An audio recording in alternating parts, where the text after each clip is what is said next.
Salut et bienvenue à tous dans ce nouvel épisode du French Talk. Aujourd'hui, j'ai la chance de recevoir Valentin, plus connu sous le nom de Vodka, qui comptabilise plus de 3 millions d'abonnés sur YouTube et plus sur toutes les autres plateformes. Merci Valentin pour ta présence aujourd'hui et pour Merci à toi partager ce pour podcast avec l'invitation. toi. Merci pour l'invitation. J'ai juste hâte de commencer et d'avoir tes questions. Eh ben écoute, c'est parti. Je te laisse te présenter si tu peux nous faire Eh un ben, petit écoute, récap c'est de... c'est toujours dur de me présenter parce que j'ai l'impression que je fais plein de métiers différents et que je touche un peu à tout. Donc, j'essaie juste. Je pense que la meilleure façon de me décrire, c'est quelqu'un qui veut divertir les gens de façon différente, que ce soit en créant des événements, que ce soit en créant des lieux, que ce soit en créant des vidéos. Et voilà, je pense qu'on peut le résumer comme ça. Très clair, très bien résumé. Est-ce Ouais. que tu peux faire un petit peu ton parcours, l'enfance, t'as tout a Eh bien, grandi, écoute, comment ça s'est passé, etc. moi j'ai eu une enfance compliquée comme beaucoup de gens, j'ai l'impression. J'ai très vite quitté, on va dire, la famille du côté de mon père parce que c'était pas la vision que j'avais de la. Enfin, j'avais besoin de gens qui me poussent vers le haut et pas vers le bas. Et j'ai aussi très vite arrêté les études parce que je ne me sentais pas à ma place, comme je pense beaucoup de gens aujourd'hui. En fait, j'avais juste l'impression, voilà, pas d'apprendre, mais de d'enregistrer des choses qui me serviront peut-être pas ou que juste je mémorise pour mémoriser et après tu as le contrôle et voilà, tu vois. Donc j'aimais pas trop ce côté horaire, ce côté tu fais ça même si t'aimes pas. Et je trouvais ça assez dommage que les choses que j'aime bien, elles soient limitées dans les jours. Par exemple, tu vois, t'aimes bien le sport, que ça soit que 2 heures ou c'est 4 heures par semaine. Je trouve ça dommage pour quelqu'un qui aime bien le sport, autant qu'il Hmm. en fasse plus que les autres. S'il aime bien ça et quelqu'un qui préfère être dans une classe, bah, autant qu'il y reste, tu vois. Et donc très vite, j'ai eu ce truc de c'est pas pour moi en fait. C'est pas mon, ça m'intéresse pas vraiment, c'est pas mon truc. Vraiment, quand j'y repense, tu vois, là tu me dirais, Valentin, tu vas être assis de 8 heures à 18 heures et tu as, je sais plus, il y a 6 cours ou 7 cours différents par jour. Je pourrais même pas te dire, je pourrais même pas, je dis bah non, en fait, c'est même pas possible. Tu vois, j'ai eu il y a pas longtemps, j'ai eu des formations. Quand tu achètes un bar, il faut que tu aies des formations licence 4. Donc tu dois Ouais. apprendre comment marche ta licence et tout, ce qu'il y a à faire, pas faire. C'était 4 heures de cours en visio le matin pendant une semaine. Déjà au premier jour, c'était trop pour moi. En fait, c'est fatigant parce que c'est pas un sujet qui t'intéresse et t'as pas envie de l'exploiter, t'as envie de travailler là-dedans parce que c'est. Alors c'était pour le bar, donc forcément il y a des trucs qui étaient intéressants, mais tu vois, sur 3 heures de cours, 4 heures, bah, j'ai eu 1 heure intéressante et j'aurais préféré avoir d'autres informations. Et je me dis que si je l'avais fait tout seul, cette formation, bah, peut-être que, enfin pas tout seul, mais tu vois ce que je veux dire, peut-être que Hmm. j'aurais encore plus kiffé et j'aurais plus envie d'apprendre. Mais en fait, on m'a mis dans la tête des trucs dont j'avais pas besoin pour moi, ce que j'avais à gérer. Et je pense que tout part un peu de là, avec du recul, j'ai plus trop envie de. C'est de la perte de temps, en fait, au final, tu vois. Enfin, je veux dire, si j'ai envie d'apprendre l'histoire, bah, je vais regarder une vidéo YouTube, je vais regarder un film, je vais regarder un documentaire. J'ai pas envie que ça soit quelqu'un que ça fait clairement chier d'être dans une salle de classe, qui va me raconter l'histoire, alors qu'il a pas envie de le faire, tu vois. Et du coup, j'ai Ouais, du encore coup, moins envie de l'apprendre. tu crois beaucoup à un modèle maintenant. Enfin, moi, en tout cas, c'est une vision que j'ai d'un peu d'auto-formation. Je pense dans le futur, on aurait un tronc général, mais les gens devront en autodidacte aller se former par eux-mêmes sur des sujets qui les intéressent pour vraiment aller Tu plus loin, quoi. sais, en fait, c'est aussi simple que ça. Je pense qu'on l'a tous eu dans notre vie, mais moi, j'ai eu deux, trois profs où vraiment j'ai un souvenir. Et le seul prof où j'ai un vrai souvenir, c'est en gros, moi j'étais en école d'audiovisuel. Donc Ok. j'avais des cours en plus quand j'étais au lycée d'audiovisuel. Et une fois notre prof est malade et on a un prof remplaçant qui nous dit sortez pas vos cahiers, on va discuter en fait pendant 1 heure. Et je me souviens à peu près de tout ce qu'il m'a dit. Parce que c'était tellement marquant ce truc de sortez pas vos cahiers, juste on discute, on s'informe. Ça vous passionne pas, on va trouver comment vous passionner. Mais enfin, vous Hmm. allez pas avoir un cours normal où vous apprenez ça, ça, ça. Et tu vois, j'ai retenu plein de. Il y a un truc que j'avais retenu qui m'a bien aidé, et pourtant c'est 5 minutes de cours, enfin 5 minutes de punchline. Il expliquait par exemple que dans le montage, euh, quand tu t'énerves parce que ça marche pas, bon bah c'est parce que ça va planter pendant peut-être 5 minutes, 1 minute. Il disait, vous savez, à l'époque, les mecs, quand ça plantait, c'était pas 1 minute, c'était une journée de perdu. Parce qu'il fallait refaire tout le montage à la main, tout ça. Et en fait, tu vois, c'est con, mais des petites punchlines comme ça m'a dit, putain, c'est intéressant, du coup, comment ils faisaient à l'époque et tout, tac, tac. Et tu vois, d'un parallèle avec le présent, tu vas chercher plus d'informations. Enfin, je sais pas comment dire, mais d'une petite info, moi, chez moi, j'ai voulu chercher plus d'infos. Genre, eu l'autre prof, elle m'aurait dit arrêtez de râler quand ça marche pas. Tu vois, et du coup, bah, Hmm. t'entends juste arrêter de râler. Alors, tu dis bah non, c'est Ouais. légitime que je râle. Mais quand on dit ouais, mais tu sais qu'avant, ils râlaient moins alors qu'ils avaient plus de problèmes, tu dis ah, ok. Et là, tu vois, c'est des petits trucs qui t'apprennent à mieux vivre la chose. Et tout ça pour Hmm. dire que je pense que j'ai ce truc, comme tu dis, de quand c'est une passion, forcément, tu as envie de découvrir. Bah, l'exemple que j'ai aussi, tu vois, c'est quand par exemple, c'est un samedi soir et que tu as l'architecte qui te dit, bon, on a un problème, il faut que tu me fasses les plans parce que je comprends pas comment faire. Bah, j'aurais pu lui envoyer un mail expliquant les plans, mais clairement, il va rien comprendre. Alors que passer ma soirée sur un truc 3D à l'arrache, tu vois, c'était Cozy Casa qui est vraiment pas fait pour ça. Bon, Ouais. bah, t'apprends à faire ton bâtiment en 3D, tu lui envoies les plans le dimanche soir, il dit, ah ouais, t'as bossé. Bah ouais, mais au moins, on se comprend. Et moi, j'ai Hmm. kiffé parce que je sais pourquoi je l'ai fait. Je l'ai fait pour que tu vois, Ouais. comprennes bien ce que je veux et que tu me fasses pas n'importe quoi derrière. Mais je me suis motivé. Mais tu vois, on m'aurait dit, Valentin, tu veux apprendre à faire de la 3D? Non. Là, tu vois, je me suis dit, bah en fait, j'ai pas le choix d'apprendre. Donc, j'ai pas Hmm. appris la 3D. J'ai trouvé un logiciel pour.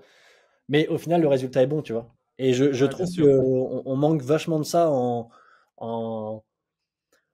je vais pas te dire dans tous les boulots parce que ça peut, c'est des boulots, t'as besoin d'avoir ce vrai truc de suivi. Mais je trouve qu'on manque un peu de, on est trop dans des règles et tout, et on devrait des fois être autodidacte et dire vas-y, c'est bon, j'ai trouvé comment le faire en fait. Et encore plus aujourd'hui quand tu es en montage, quand tu es graphiste, quand tu es. Je veux dire, des fois, tu as des graphistes qui te font des trucs de ouf et tu te rends compte qu'en fait, ils ont juste fait deux manips sur un logiciel et clac, clac, quoi. Alors, pas tous, hein, bien sûr, mais Hmm. nous, en montage, le nombre de trucs où on bidouille, et ça, les gens s'en rendent pas compte. Tu te dis, oh, t'as fait cet effet-là. Ouais, alors clairement, j'ai juste fait ça, en fait, tu vois. Des petits trucs, je sais pas si tu vois un peu l'effet brûlure de cigarette sur une transition. Bah, en fait, tu vas sur YouTube, elle existe cette transition, donc t'as plus qu'à la prendre et tu la mets en fondu et Hmm. oh, comment t'as fait? Je vais sur YouTube, je Ouais. télécharge la vidéo, tu vois, c'est des petits trucs où. Et je trouve que depuis l'école, on n'a pas ça. Et je pense que c'est ça qui m'a très vite fait décrocher parce que j'ai toujours aimé vraiment créer des choses. Et je trouve qu'à l'école, dès que tu commences à créer, on te frustre un peu, entre guillemets. En tout cas, en France, hein, Ouais. tu vas dans d'autres pays, les gamins, j'ai l'impression qu'on développe leur créativité jusqu'à 12 ans, tu vois, ils sont encore en Justement, train de. c'est la question que j'allais te poser, toi qui as voyagé un peu. Qu'est-ce que tu penses, c'est vraiment très français ou dans les autres pays, Ouais, t'as vu tu d'autres choses sais, sur l'éducation? je vais encore paraître prétentieux. Je reviens tout juste des États-Unis. Là, c'est pour ça que j'ai une tête de fatigué, que je suis en jet lag. J'étais au East Game, c'était incroyable. Et j'ai beaucoup observé parce que ça faisait longtemps que j'étais. Enfin, ça faisait un an que j'étais pas allé en Amérique du Nord avec la vision Unicorn House, tout ça. Et j'ai beaucoup regardé comment les gens travaillaient, comment les gens étaient. Et j'ai trouvé que, humainement, en tout cas aux États-Unis, c'était beaucoup plus puissant. Je trouve que les gens on a moins cette impression que c'est un robot, entre guillemets. Tu vois, moi, dans mon enfant, j'avais pas cette image de tiens, cette caissière ou tiens, ce vendeur, il a une vie après. Je sais pas si tu vois ce que je veux dire. Hmm. C'était, enfin, forcément qu'il avait une vie après, mais j'avais vraiment cette vision de c'est son travail, il le fait parce qu'il doit le faire. Et je trouve ça tellement dommage parce que aux États-Unis, j'ai l'impression que bah, ils le font peut-être aussi parce qu'ils doivent le faire, mais ils le font bien. Tu vois ce que je veux dire? Ils vont travailler pour Ouais, l'entreprise. ils servent une cause supérieure, un petit Ouais, peu ils se un disent, ils se but. disent bon, il faut que je travaille, je vais le faire bien. Alors, moi, j'ai cette vision, j'en ai parlé avec beaucoup de patrons récemment, ils m'ont dit, mais en même temps, Valentin, il y a un truc qu'il faut que tu te rends compte, c'est qu'aux États-Unis, les mecs, ils n'ont pas le choix, en fait. S'ils ont plus de boulot, ils n'ont pas d'aide, ils peuvent pas avoir le RSA ou ils n'ont pas Pôle emploi qui vont les payer, ils doivent travailler, en fait. Donc, ils vont le faire et t'inquiète qu'ils vont le faire bien pour garder leur boulot. Et du coup, ça m'a fait pas un choc, tu vois, mais dès que je suis revenu en France, je l'ai senti direct, tu vois. Les gens je sais pas qui te disent pas pardon, mais qui te poussent, la personne à la caisse, elle fait une erreur, presque c'est ta faute, tu dis, mais c'est con, juste un peu de excuse-moi, de l'humain, tu vois. Et c'est Ouais. aussi ça, c'est le tutoiement. Le tutoiement, ça change tout, hein. C'est dingue, hein. Ouais, c'est vrai, Mais, ça crée de la mais proximité. du coup, je pense que oui, c'est très français parce que on t'inculque depuis que tu es tout petit qu'il y a ce côté horaire, tu vois. La vie, c'est 8h, 18h et après, tu fais ce que tu veux. Alors Hmm. que, en fait, non, pour moi, la vie, c'est qu'il y a des jours où t'as pas envie. Et ces jours où t'as pas envie, c'est con de voir aller au travail, tu vois. Et il y a des jours où tu as tellement envie que tu peux passer ta nuit à travailler. Mais du coup, quand tu es limité par des horaires, bah, quand t'as pas envie, t'y vas à reculons. Et quand tu as envie qu'il est 18h, il faut que tu rentres chez toi. Hmm. Et c'est con, parce que tu aurais pu bosser de 8h à minuit parce que tu as kiffé ta journée, tu es à fond, tu es créatif, t'en veux. Et puis, vas-y, les jeudis, j'ai pas envie de me lever, quoi. Et ça, c'est. Alors ça, c'est dans un monde, hein, je veux dire, je pense que j'en parlais avec quelqu'un qu'à l'opposé va me dire, bah, pas du tout, Valentin, en fait. Comment tu fais s'il n'y a pas d'horaire? Mais je sais pas parce que je trouve que depuis, tu vois, le confinement et le télétravail, bah, il y a quand même beaucoup moins d'horaires, tu vois. Les gens, ils C'est font un peu vrai. ce qu'ils veulent et bah, après, est-ce qu'ils travaillent mieux, je sais pas. Mais des fois, de moins travailler, ça peut aussi bien marcher. Hmm. Mais, Ouais, mais totalement. c'est dur de dire aux gens, travaillez moins, Enfin, tenez, on passe à la semaine de 4 heures, de 4 jours. 4 heures, ça aurait été incroyable. Si tu dis, ok, je passe à une semaine de 4 jours, est-ce que les gens ont compris qu'en fait, c'est 4 jours condensés où il faut que tu bosses à fond? Et je pense que dans l'éducation qu'on a, c'est pas 4 jours condensés, c'est oh, on a un jour en moins, tu vois. Ouais, ouais, ouais, c'est clair. Mais c'est dur, hein. En même temps, en fait, moi, je suis forcément, je suis patron d'entreprise, donc je vais plus être de ce côté, les gars, faut bosser à fond. Mais je peux comprendre aussi que des fois, t'es pas envie ou que tu te sens un peu lésé dans le travail parce que c'est vrai que le boulot, le problème, ça dépend des boulots, mais tu sais, c'est en dents de scie, quoi. Donc il y a des moments où bah, tu vas avoir moins à travailler, et puis le mois d'après, mais c'est le rush pas possible, quoi. Et si t'es pas dans ce délire et que tu as été habitué aux 8h, 18h, ah, tu comprends. C'est hyper dur, tu vois. J'aimerais bien que ça soit plus simple, mais tu as tellement de lois, de trucs. J'aimerais bien que tu vois mes équipes, bah, quand c'est une semaine calme, bah, les gars, rentrez chez vous plus tôt, en fait, je m'en fous. Mais quand Et c'est une ça, semaine de justement, rush, dans ton management, t'appliques un peu cette culture à l'américaine un peu plus souple ou comment ça se passe? j'ai essayé. Le problème que tu arrives très vite, tu vois, c'est que comme je te dis, c'est en dents de scie et que le moment où tu as moins à faire, les gens s'y habituent un peu plus. Et quand à un Hmm. moment c'est le rush, la personne peut te dire, ce qui peut être légitime ou pas, encore une fois, c'est un débat, mais qui peut te dire, bah ouais, mais pourquoi je bosserai plus là cette semaine? Bah ouais, mais je pense que tu t'es habitué la semaine dernière où il y avait personne. Et ouais, mais il y avait personne, c'est pas ma faute, tu vois. Et donc, en Hmm. fait, le management à l'américaine, en France, il est compliqué. Tout dépend. Tout dépend parce que, par exemple, sur ma boîte YouTube, ça marche très bien comme ça. On va dire mes équipes, des fois, je leur dire, écoute, désolé, là, c'est le rush, on peut filmer entre midi et deux. Ouais, pas de souci. Et puis le vendredi, bah, tu viendras plus tard. Et en fait, on s'arrange sur les horaires. On- Mes équipes, je pense, sur le côté YouTube, on passe côté horaire. On a des Hmm. bureaux, on a le 9h, 18h, hein. Mais on sait très bien qu'il y a des fois, il y a des tournages qui vont durer plus tard. Il y a des tournages qui vont se faire un dimanche. Et après, on arrive à s'arranger, tu vois. Ça veut dire que moi, dès que les gars ils veulent partir en vacances, il n'y a pas de problème. Enfin, on arrive toujours à s'arranger. Et les vacances, c'est Ouais. pareil. Moi, je leur ai dit toujours, si le travail est fait, les gars, je m'en fous, partez, en fait. Hmm. Je vais pas vous faire rester pour rester s'il n'y a rien à faire. Par contre, voilà, si vous voulez partir en vacances, bah voilà, vous tapez un peu plus de motive, on booste un peu, on se met à fond dedans et on avance les montages et comme ça, vous pouvez partir tranquille et je peux gérer le reste, quoi.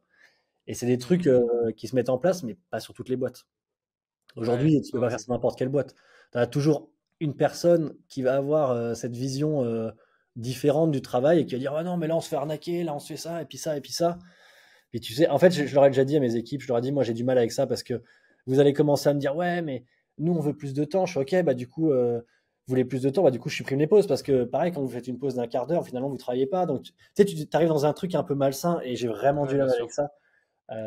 En tout cas, je sais que sur la boîte YouTube, c'est pas quelque chose qui se met en place parce qu'on en discute beaucoup avec les équipes, mais on est moins aussi. Ouais.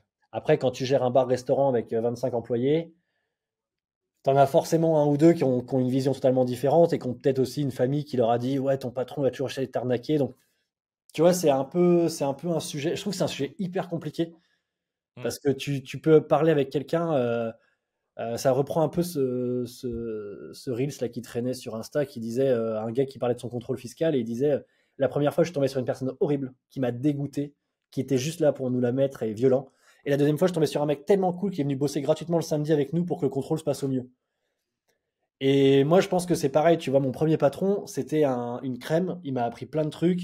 Tu vois, on est encore en contact, je l'ai rappelé il y a pas longtemps pour le remercier de tout ça parce qu'il m'a inculqué des valeurs, il m'a fait comprendre des choses, tu vois, des trucs tout cons. Il m'a dit, tu sais, Valentin, si tu viens 5 minutes en avance, ok, peut-être que c'est 5 minutes et ça paraît important pour toi, mais ces 5 minutes, tu vas arriver, tu auras le temps de te changer, de te préparer, hop, et tu seras un peu dedans.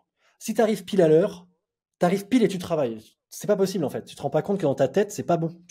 Ça devient une corvée. Et pareil le soir, tu peux partir. Et il a dit après, voilà, si tu veux, on s'arrange sur les horaires, sur tout ça, sur les pauses. Je dis, bah non, mais en fait, c'est vrai, vous avez raison, il faut que je vienne un peu en avance un peu, et je parte un peu en retard. Moi, ça me change pas la vie, en fait. Dire, j'ai perdu 10 minutes dans ma journée, mais c'est quoi 10 minutes pour que je reste chez moi et que je fasse rien, ou tu vois que je joue. C'est con. Mais en fait, Hmm. ces 10 minutes que j'ai perdues, entre guillemets, elles m'ont fait gagner un moment plus agréable. Donc j'ai eu un patron comme ça qui m'a appris plein de choses, qui m'a montré l'esprit d'équipe, tout ça, j'ai trouvé ça hyper cool. Et puis ce patron, il s'est cassé la jambe, et j'en ai eu un autre. Et j'ai eu un mec qui était mais horrible, horrible, du genre, si tu veux, pour devant lui, ses responsables, montrer qu'il était bon, les PC qu'il n'arrivait pas à vendre, il mettait un coup d'aimant en dessous pour que le PC aille en garantie, et il dit, bah je les ai tous vendus, et il y en a deux en garantie par contre, mais je les ai tous vendus, hein. Au lieu de dire, Hmm. bah je les ai pas vendus, bah du coup j'ai fait un prix dessus. Là, mon patron aurait trouvé un autre truc, il aurait dit, bah attends, on va faire un prix, on va le vendre au client, celui-là il part pas. Au vaut mieux au pire, on peut pas le vendre à perte, mais on va peut-être gagner moins, mais au moins on se fait de l'argent. Et sauf que ce patron est moins bien vu que l'autre. Alors que l'autre, il triche, mais ses stats, c'est qu'il a vendu tous les PC. Alors que mon Ouais, bien patron, sûr. il a vendu tous les PC, sauf les 2 derniers, il les a vendus moins cher. Et je me dis, putain, c'est con en fait. C'est juste les mecs qui jouent sur les règles. Mais il fait perdre de l'argent à l'entreprise au final. Alors que l'autre en fait gagner et c'est lui qui prend plus cher. Et un patron, tu vois, du genre, il y a une cliente qui est dans le rayon mais que je ne gère pas et qui dit excusez-moi. Et je dis, bah attendez, j'arrive. Et il me dit, non, tu viens avec moi en réserve. Je dis, ouais, mais il y a une cliente. Ouais, mais c'est pas ton rayon. Je suis d'accord, mais pour l'entreprise, en fait, il y a une cliente dans le rayon. Ça se trouve, je connais la réponse. Il me dit, ouais, mais moi, je t'attends en réserve. Et t'es jeune, donc tu vas pas te fâcher avec ton patron, mais t'as rien à lui dire. Mais en fait, t'es débile, mec. Tu peux pas Ouais. m'attendre 2 minutes en réserve, que j'aille m'occuper d'une cliente pour faire un peu de chiffres. C'est logique, tu vois.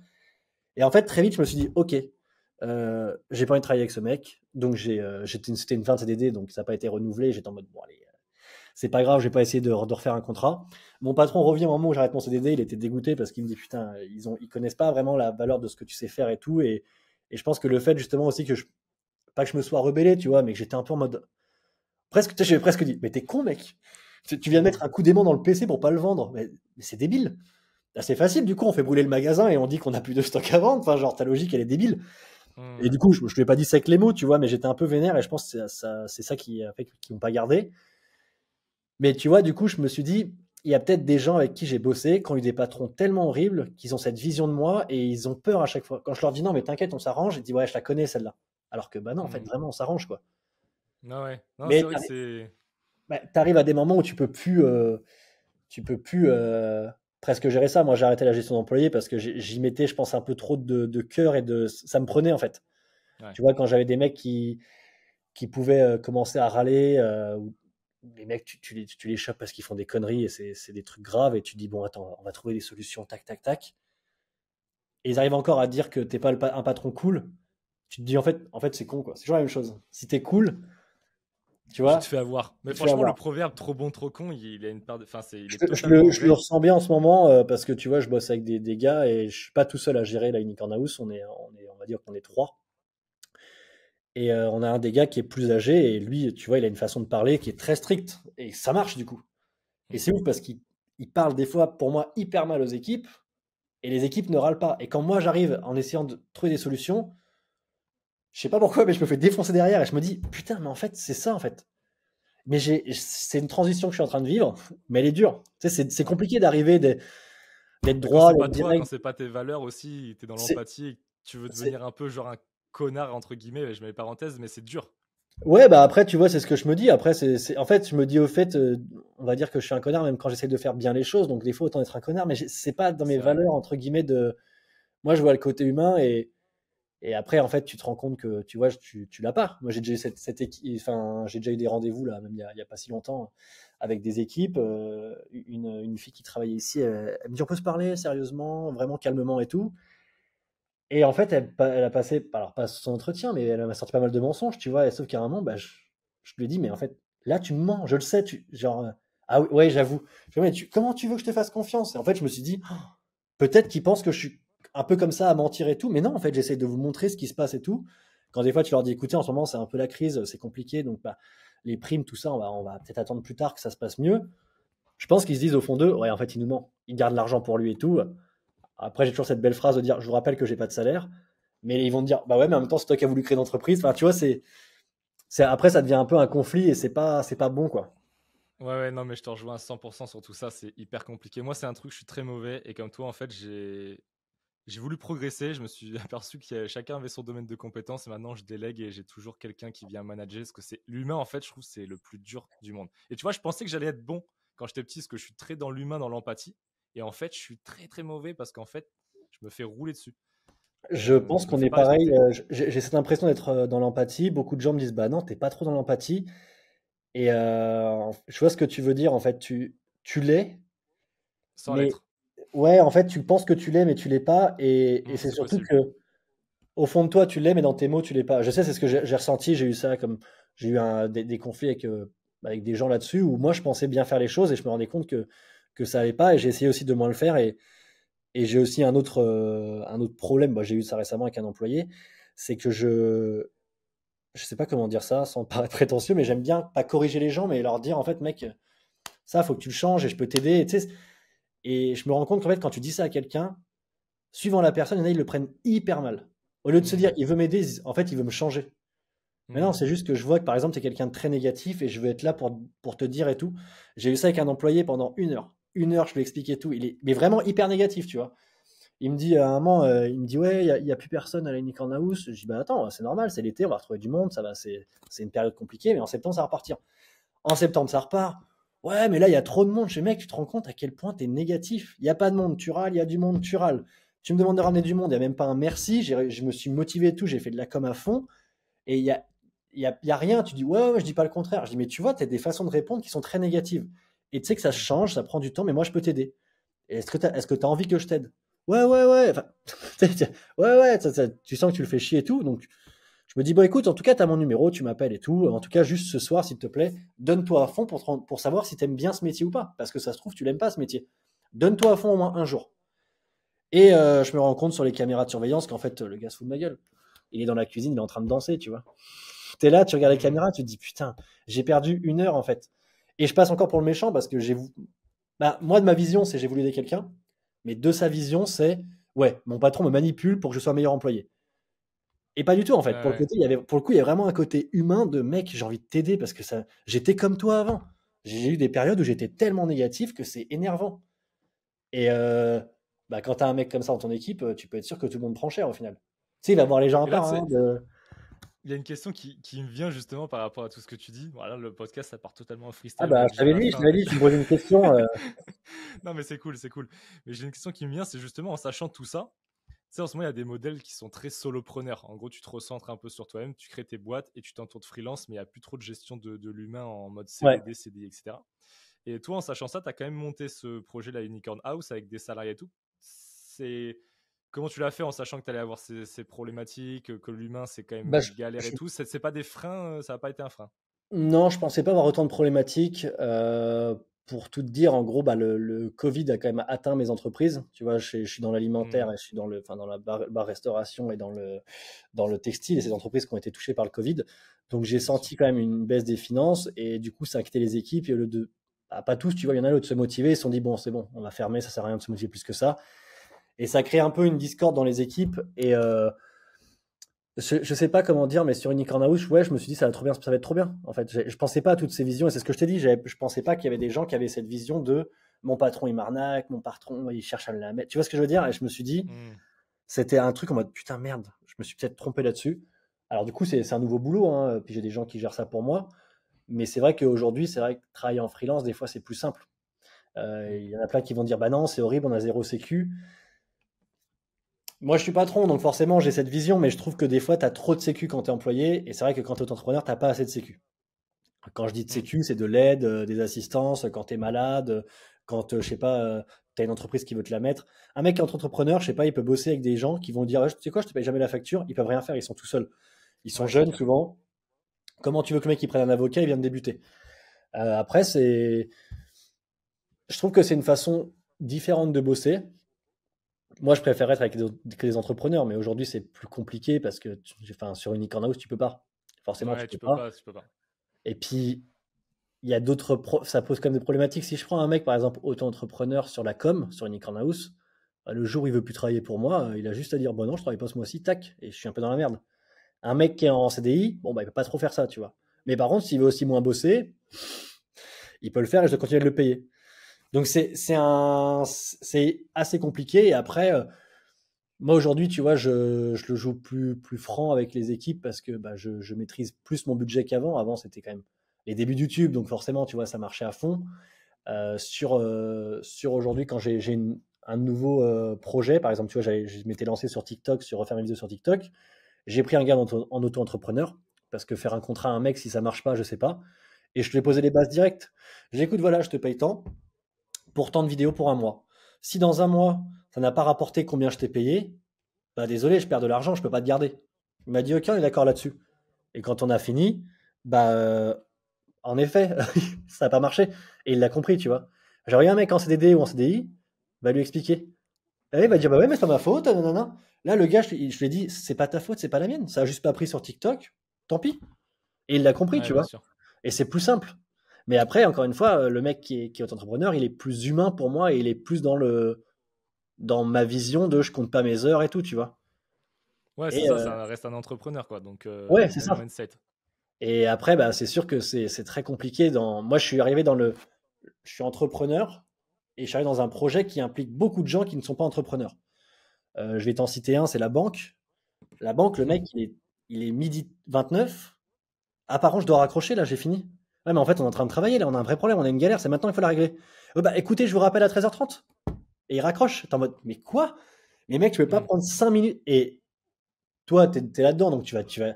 Et comme beaucoup de gens qui vont me dire, bah, mec, oui, enfin, c'est bon, il aurait pu prendre 5 minutes. Et j'ai aussi beaucoup de gens qui vont me dire, bah, non, Valentin, les horaires, c'est les horaires.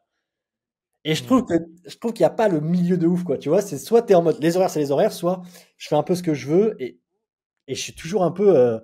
Quand quelqu'un me dit, bah, ouais, mais en même temps, il finit à 12h30, donc je fais, ouais, mais je sais pas, c'est pas grave de. Conscience professionnelle, quoi. Ouais, c'est ça, en fait. Faut, Mais, tu, en- tu, tu mais raccroches puis pas même, je comme sais ça. pas, t'as un côté aussi humain, tu vois. Ouais, bien sûr. Enfin, j'ai entendu dire à la banque, mais on a un problème à régler, on va pas raccrocher maintenant. Et bah, du coup, il y a forcément un moment, comme tu dis, où tu deviens un connard, il faut gueuler, quoi. Et moi, Hmm. j'ai gueulé il y a pas longtemps, j'ai du coup eu accès à la personne au-dessus et on s'est expliqué, ça va un peu mieux, tu vois, mais c'est dommage de ne pas avoir ce côté humain et en même temps, je pense que c'est pas forcément la faute du gars qui travaille dans la banque, du mec qui travaille chez Bouygues Télécom, c'est on leur a inculqué ça, ton contrat c'est ça, tu fais ça, tu travailles pas plus, t'en fais pas moins, tu tac, tac, tac. Ouais, ouais. Et Non, c'est c'est vrai, on peut pas jeter la faute sur une personne, il y a tellement Non, non, non, non, de clairement pas, parce facteurs. que c'est une éducation, c'est un tout, tu vois. Hmm. Après, il y en a, ils le savent très bien, ils le font aussi. Alors eux, tu peux rejeter la faute, tu vois. Moi, Ouais. j'ai forcément des fois un peu de mal avec des mecs qui vont faire minimum, tu vois. Le patron est plus là, hop, j'arrête. De toute façon, c'est pas mon entreprise, je m'en fous. Ah, mais en fait, en faisant ça, tu fous la merde pour tous tes collègues. Tu vois, ça, c'est des trucs où j'ai déjà essayé de leur expliquer. Tu leur dis aussi, les gars, quand quelqu'un fait une connerie, venez nous le dire, c'est pas grave. Mais quand on sait pas qui a fait la connerie et qu'on doit et après tu reviens dans un truc un peu, tu sais, scolaire. Hmm. Et moi, c'est un truc qui m'a vraiment. Je l'ai déjà dit, je dis, allez, c'est bon. Vos problèmes de collège, là, ça m'intéresse pas. Vous voyez avec votre responsable manager, tant pis, en fait. J'ai voulu être cool et tout.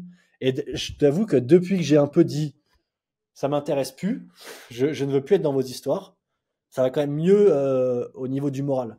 Parce qu'avant, je prenais vraiment à cœur un peu toutes les histoires de tout le monde.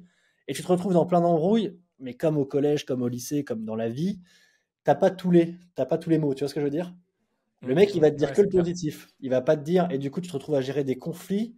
Et sauf que toi, donc, tu as ça à gérer, mais en plus, tu as des problèmes avec la banque, tu as des problèmes avec tel truc, tu as ça à gérer, et puis tu as ça, et puis tu as une nouvelle loi qui fait que vous avez plus le droit d'avoir. Tu rentres chez toi, ton cerveau, il est comme ça, mais vraiment, t'en peux plus. Et le lendemain, c'est le même discours. Donc, au bout d'un moment, t'enlèves des problèmes et tu dis, tu sais quoi, je paye des gens, c'est à eux de régler les problèmes. Tout simplement. Ouais. Mais là, ce que je trouve super intéressant, tu vois, sur ce début du podcast là, c'est qu'en fait, bon, on apprend des choses, mais je veux dire, on va pas révolutionner les choses. Tout le monde sait que l'entrepreneuriat c'est dur, mais là, tu vois, on voit que derrière les paillettes entre guillemets de YouTube, les abonnés, les vidéos, derrière, c'est dur. L'entrepreneuriat, c'est Moi, vraiment dur.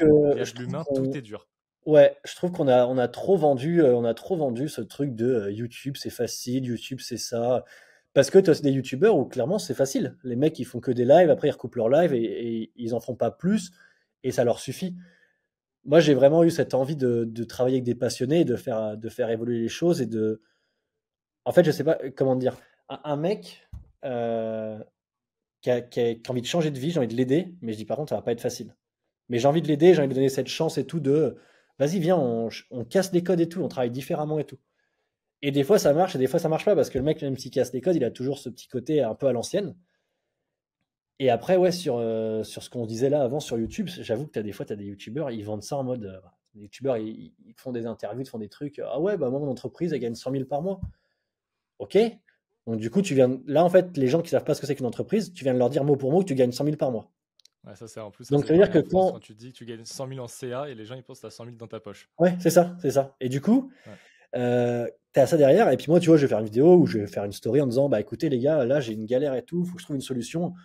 Ou tu sais, je fais juste une story pour dire, les gars, quelqu'un aurait un monte charge ou un transpal électrique à me prêter pour une Icon House. Et je reçois des DM de, bah ça va, t'es déjà assez riche. Et t'as envie de dire, bah alors déjà, je sais pas qui t'a donné accès à mes finances, mais c'est incroyable parce que t'es au courant de tout. Et puis deuxième chose, même si j'étais riche, si je peux économiser en demandant à quelqu'un de me prêter un monte charge ou un truc et gagner 1000 balles sur ma journée, ah désolé, je vais le faire, tu vois. Et Ouais, ça, les trop gens bien. ont du mal à comprendre. Je trouve que, tu vois, d'être revenu aux États-Unis, il y a ce côté, Enfin, aux États-Unis, tu dis ça, c'est ton voisin qui te ramène le transmal et il s'en fout en fait, tu vois, parce qu'il sait que tu vas aussi lui rendre un service et que tout le monde va céder. Il y a un côté vraiment communauté qui est beaucoup mieux. Et il y a un côté aussi, tu ouvres une start-up, toute la famille va venir, tout ça. Enfin, il y a ce côté beaucoup plus puissant et beaucoup plus. Bon, bah, on soutient parce on sait que c'est une galère d'entreprendre. On sait que c'est pas aussi simple qu'avoir un taf. Mais la vision que tu as des patrons, c'est que c'est des mecs qui foutent rien, qui sont pétés de thunes. C'est vraiment la vision qui est donnée en France. Et bah, en fait, des fois, la réalité, elle est tout autre. Hein. Tu as, des patrons, bah, non seulement ils ont pas de thunes, mais en plus, ils surbossent, tu vois. Et donc, c'est un peu Ouais. dommage des fois d'être catégorisé en mode oh, mais toi, t'es youtubeur en fait, t'as de l'argent. Moi, j'ai déjà eu des événements où les mecs qui viennent à l'événement, tu vois, de BMX, et ils disent oh, mais c'est bon, je vais pas payer une bière dans son bar, il est déjà assez riche, le gars. Et t'es en mode non, mais en fait, l'événement a été créé grâce à tout ça. Donc, en fait, si tu consommes pas dans le bar, moi, je suis à perte. Ouais, mais t'inquiète, si t'es à perte, tu vas prendre l'autre entreprise pour. Mais ça marche pas comme ça, en fait, mec, c'est pas. Puis au pire, tu prends ton argent Ouais, non, perso. c'est. Ah, mais je pense que C'est. niveau anecdote de ce genre-là, je peux t'en donner des milliers et des milliers. Genre, j'ai déjà eu ça avec un mec qui m'avait dit, écoute, je te facture pas en boss, tu me fais de la pub et tout. Je fais, t'es sûr? T'es sûr et tout, hein. Il me fait, ouais, pas de souci et tout. Je lui fais de la pub, ça prend pas. Les gens vont sur son live et ça prend pas. Et le mec, du coup, bah forcément, pète un cap sur moi en disant, putain, mais ce mec, je lui ai travaillé pour lui gratuitement, il m'a fait de la pub, il m'a fait 3 fois de la pub et ça prend pas. Je dis, mais mec, désolé, je vais être honnête, c'est pas ma faute, c'est toi. Moi, derrière, ça prend pas, c'est parce que ton produit est pas assez bon, tes lives sont pas assez performants, faut peut-être se remettre en question, quoi. Et il me dit, ouais, mais du coup, j'ai envie que tu me payes, là, c'est 300 balles, je crois. Je fais, ok, bah, t'as une facture auto-entrepreneur. Enfin, je te fais, vas-y, je te facture. Ah non, je suis pas auto-entrepreneur, mais c'est bon, je te passe mon RIB, tu me vires 300 balles. Mais non, ça marche pas comme ça, mec. Bah, tu prends ton argent perso. Je fais, mais encore moins. Et bah, c'est bon, t'es riche. Et tu vois, et c'est des trucs où, bah, comme je te disais, je le prends vraiment à cœur. J'ai envie de prendre la personne et de dire, viens avec moi, viens à la banque, viens voir que c'est pas aussi simple que tu le crois. Et tu peux pas, en fait. Pour de vrai, tu peux Ah pas. ouais. Ouais, C'est. non, c'est vrai que j'imagine, moi, à petite échelle, je le vis aussi comme ça. D'ailleurs, je regarde plus jamais les commentaires. Enfin, il y a plein de trucs que je fais plus, que je Ouais. faisais au début, que je fais plus maintenant, parce qu'en fait, ça me bouffait la santé mentale. J'étais tout le temps oppressé, parce qu'en fait, t'as beau donner le max, on te dira toujours, même si tes vidéos elles sont gratuites, tout ce que tu fais c'est gratuit, tu donnes à fond, on va toujours trouver quelque chose à te reprocher. Enfin, tout le temps, les gens sont dans la critique, c'est assez compliqué. Du coup, maintenant, j'essaie de me focaliser que sur le bien, et dès que je vois un truc négatif, je relève même pas et je En skip. fait, il faut toujours se dire que c'est quelqu'un des fois aussi de plus jeune, qui a pas toutes les infos. Et tu vois, moi, il y a pas longtemps, j'ai eu un crash en voiture et le mec, il disait, mais en même temps, pourquoi tu doubles sous la pluie, je sais pas quoi. Et je dis, bah mec, je double parce que déjà, je m'explique alors que mec, je viens de vivre un crash, j'aurais pu mourir. Genre, c'est pas le commentaire que j'ai envie d'avoir. Même si tu m'aimes pas, il y a un moment, faut aussi être humain et tu vois, et un peu respectueux et tout. Et j'explique, je dis, bah écoute, c'est juste que la voiture devant m'envoie de l'eau, donc bah forcément je décale, et puis bah c'est peut-être pas le bon truc à faire, mais voilà, au moins, je voulais pas mettre en danger les autres voitures, je suis parti dans le décor, j'ai touché personne, je suis content et tout. Ouais, bah, et le mec dit, ah, de toute façon, vous les influenceurs, vous croyez tout permis, t'aurais dû mourir. Et t'es en mode, bon, tu te dis, bon, c'est trop hardcore, c'est rien de se prendre la tête là-dessus. Mais j'ai vraiment retenu le vous les influenceurs. Et en fait, tu vois, c'est ça aussi qui est dur, c'est que quand t'es entrepreneur, quand t'es influenceur, c'est des mots qui n'ont pas de sous-catégorie, entre guillemets. T'en as avec YouTube, t'as influenceur, t'as TikToker, YouTuber, tout ça. Mais même YouTuber, ça peut être très mal vu. Pour plein de gens, YouTuber, c'est comme Dylan, 12 ans, qui joue à Fortnite. YouTuber, c'est ça. YouTuber, c'est des branleurs. Ça a toujours été ça. TikToker, c'est C'est même pas clair. un métier. C'est genre, laisse tomber, quoi. Mec, t'es là, tu danses devant toi. C'est pour les gens, tu danses devant la caméra. De dire que tu travailles sur Twitter, pour les gens, c'est même pas concevable. Mm. Entrepreneur, c'est pareil. C'est des mecs, ouais, mais c'est facile, c'est des mecs qui ont de l'argent et ils créent des boîtes, quoi. Et tu as envie de dire, mais non, c'est pas. Et puis alors, influenceur, je trouve que c'est le pire. Pour les gens, influenceur, c'est télé-réalité. Ah ouais, là, c'est Moi, je dis vraiment jamais la que je suis cata, c'est influenceur. clairement. C'est impossible de sortir ce mot. Tu dis que tu es influenceur, mais on va te dire, ah ouais, tu as fait les anges. Non, je crée du contenu. Ah ouais, tu fais du YouTube. Tu joues aux jeux vidéo. Alors, c'est pas aussi simple que ça. Je divertis les gens, je crée du contenu. Oh bah, tu sais, moi, enfin, moi aussi, je peux le faire, hein. Bah, fais-le. Mais tu sais, c'est des trucs qu'on a souvent entendu par les youtubeurs, mais c'est vrai que c'est un peu compliqué de toujours mettre tout le monde dans le même panier, et que des fois, il y a des mecs, ouais, c'est la galère, et c'est encore plus dur de dire que c'est la galère. Moi, je sais que des fois, qu'en vidéo, je dis que c'est la galère, je reçois des DM de ah, excuse-nous, ça a l'air d'être trop dur en ce moment. Ah ouais, on est sur une crise et tout, c'est une économie qui est compliquée. Tu vois, le textile, Mm. Moi, quand j'ai sorti ma vidéo pour en parler, je crois qu'il y a 4-5 youtubeurs dans la même semaine qui en ont parlé. En mode, bah, j'arrête le textile, c'est trop compliqué, tu vois. Alors moi, je suis un peu bête, je me suis dit, j'arrête pas, je vais essayer de faire mieux. Mais il y a un truc c'est compliqué en ce moment. Et les gens ont du mal à le comprendre parce que eux aussi, c'est compliqué aussi dans leur vie, tu vois. Ouais, bien sûr, Il y a une espèce bien sûr. il y a une espèce de dépression qui arrive sur la France qui est un peu, bah, depuis le Covid, hein, mais qui est compliquée et c'est dur quand t'es négatif, et avoir du négatif partout autour de toi, d'être à fond, tu vois. Mm. Et bah, là, moi, j'ai passé 10 jours aux États-Unis. C'est Monster, du coup, qui m'a financé pour aller voir les X Games, donc j'en ai profité pour rester un peu. Et c'est ouf parce que ça m'a tellement remotivé de voir tellement de positifs, des gens qui étaient, je sais pas comment te dire, dans l'humain, quoi. Ouais, même dans un mindset ouais, positif, on va de l'avant, quoi. Ouais, ouais, ça c'est. Mais ça, tu vois, ce qui est cool, c'est que malgré tout ce qu'on a dit et ce que tu dis, au final, tu as quand même tes boîtes en France, tu fais travailler l'économie française, tu Moi, emploies des Français, etc. tu vois, j'ai eu ce discours une fois avec Amixem, on était en soirée, et on parlait des impôts et tout. On dit, putain, mais mec, 55%, quoi. La moitié de ton boulot part à l'État. C'est chaud et tout. Et Maxime, lui, sa femme, elle travaille dans la médecine, donc il comprend encore mieux. Il me dit, ouais, mais tu vois, moi, dans la médecine, enfin, je vois ce qui se passe dans les hôpitaux, donc je comprends et je sais à quoi sert mon argent. On finance les écoles, on finance tout ça. Donc, c'est pas foutu en l'air. Tu vois, on paye pas des gens qui font rien derrière avec l'argent. Tu vas avoir des théories où les gens vont aussi te dire ça, mais c'est vrai que tu sais pas où tout va l'argent, mais tu sais que derrière, t'aides aussi beaucoup de gens à avoir la santé gratuite et des choses comme ça. Et Mm. tu relativises aussi beaucoup plus, parce que moi, tu vois, récemment, j'ai rencontré quelqu'un qui travaille dans les hôpitaux aussi. Quant à son discours de sa journée et de la mienne, avec beaucoup de problèmes à gérer aussi, mais elle va me sortir des choses où elle va me dire, bah là, j'ai vu quelqu'un mourir encore aujourd'hui. Tu relativises et tu te dis, ok, je comprends maintenant mieux enfin, je comprends mieux à quoi sert mon argent. Ça aide aussi des gens à aller mieux, et ça peut aider peut-être aussi les hôpitaux à avoir plus d'argent. Et après, bah, tu rentres dans des débats politiques de où va l'argent, tout ça, mais tu vois ce que je veux dire. Mm. Je me sens quand même.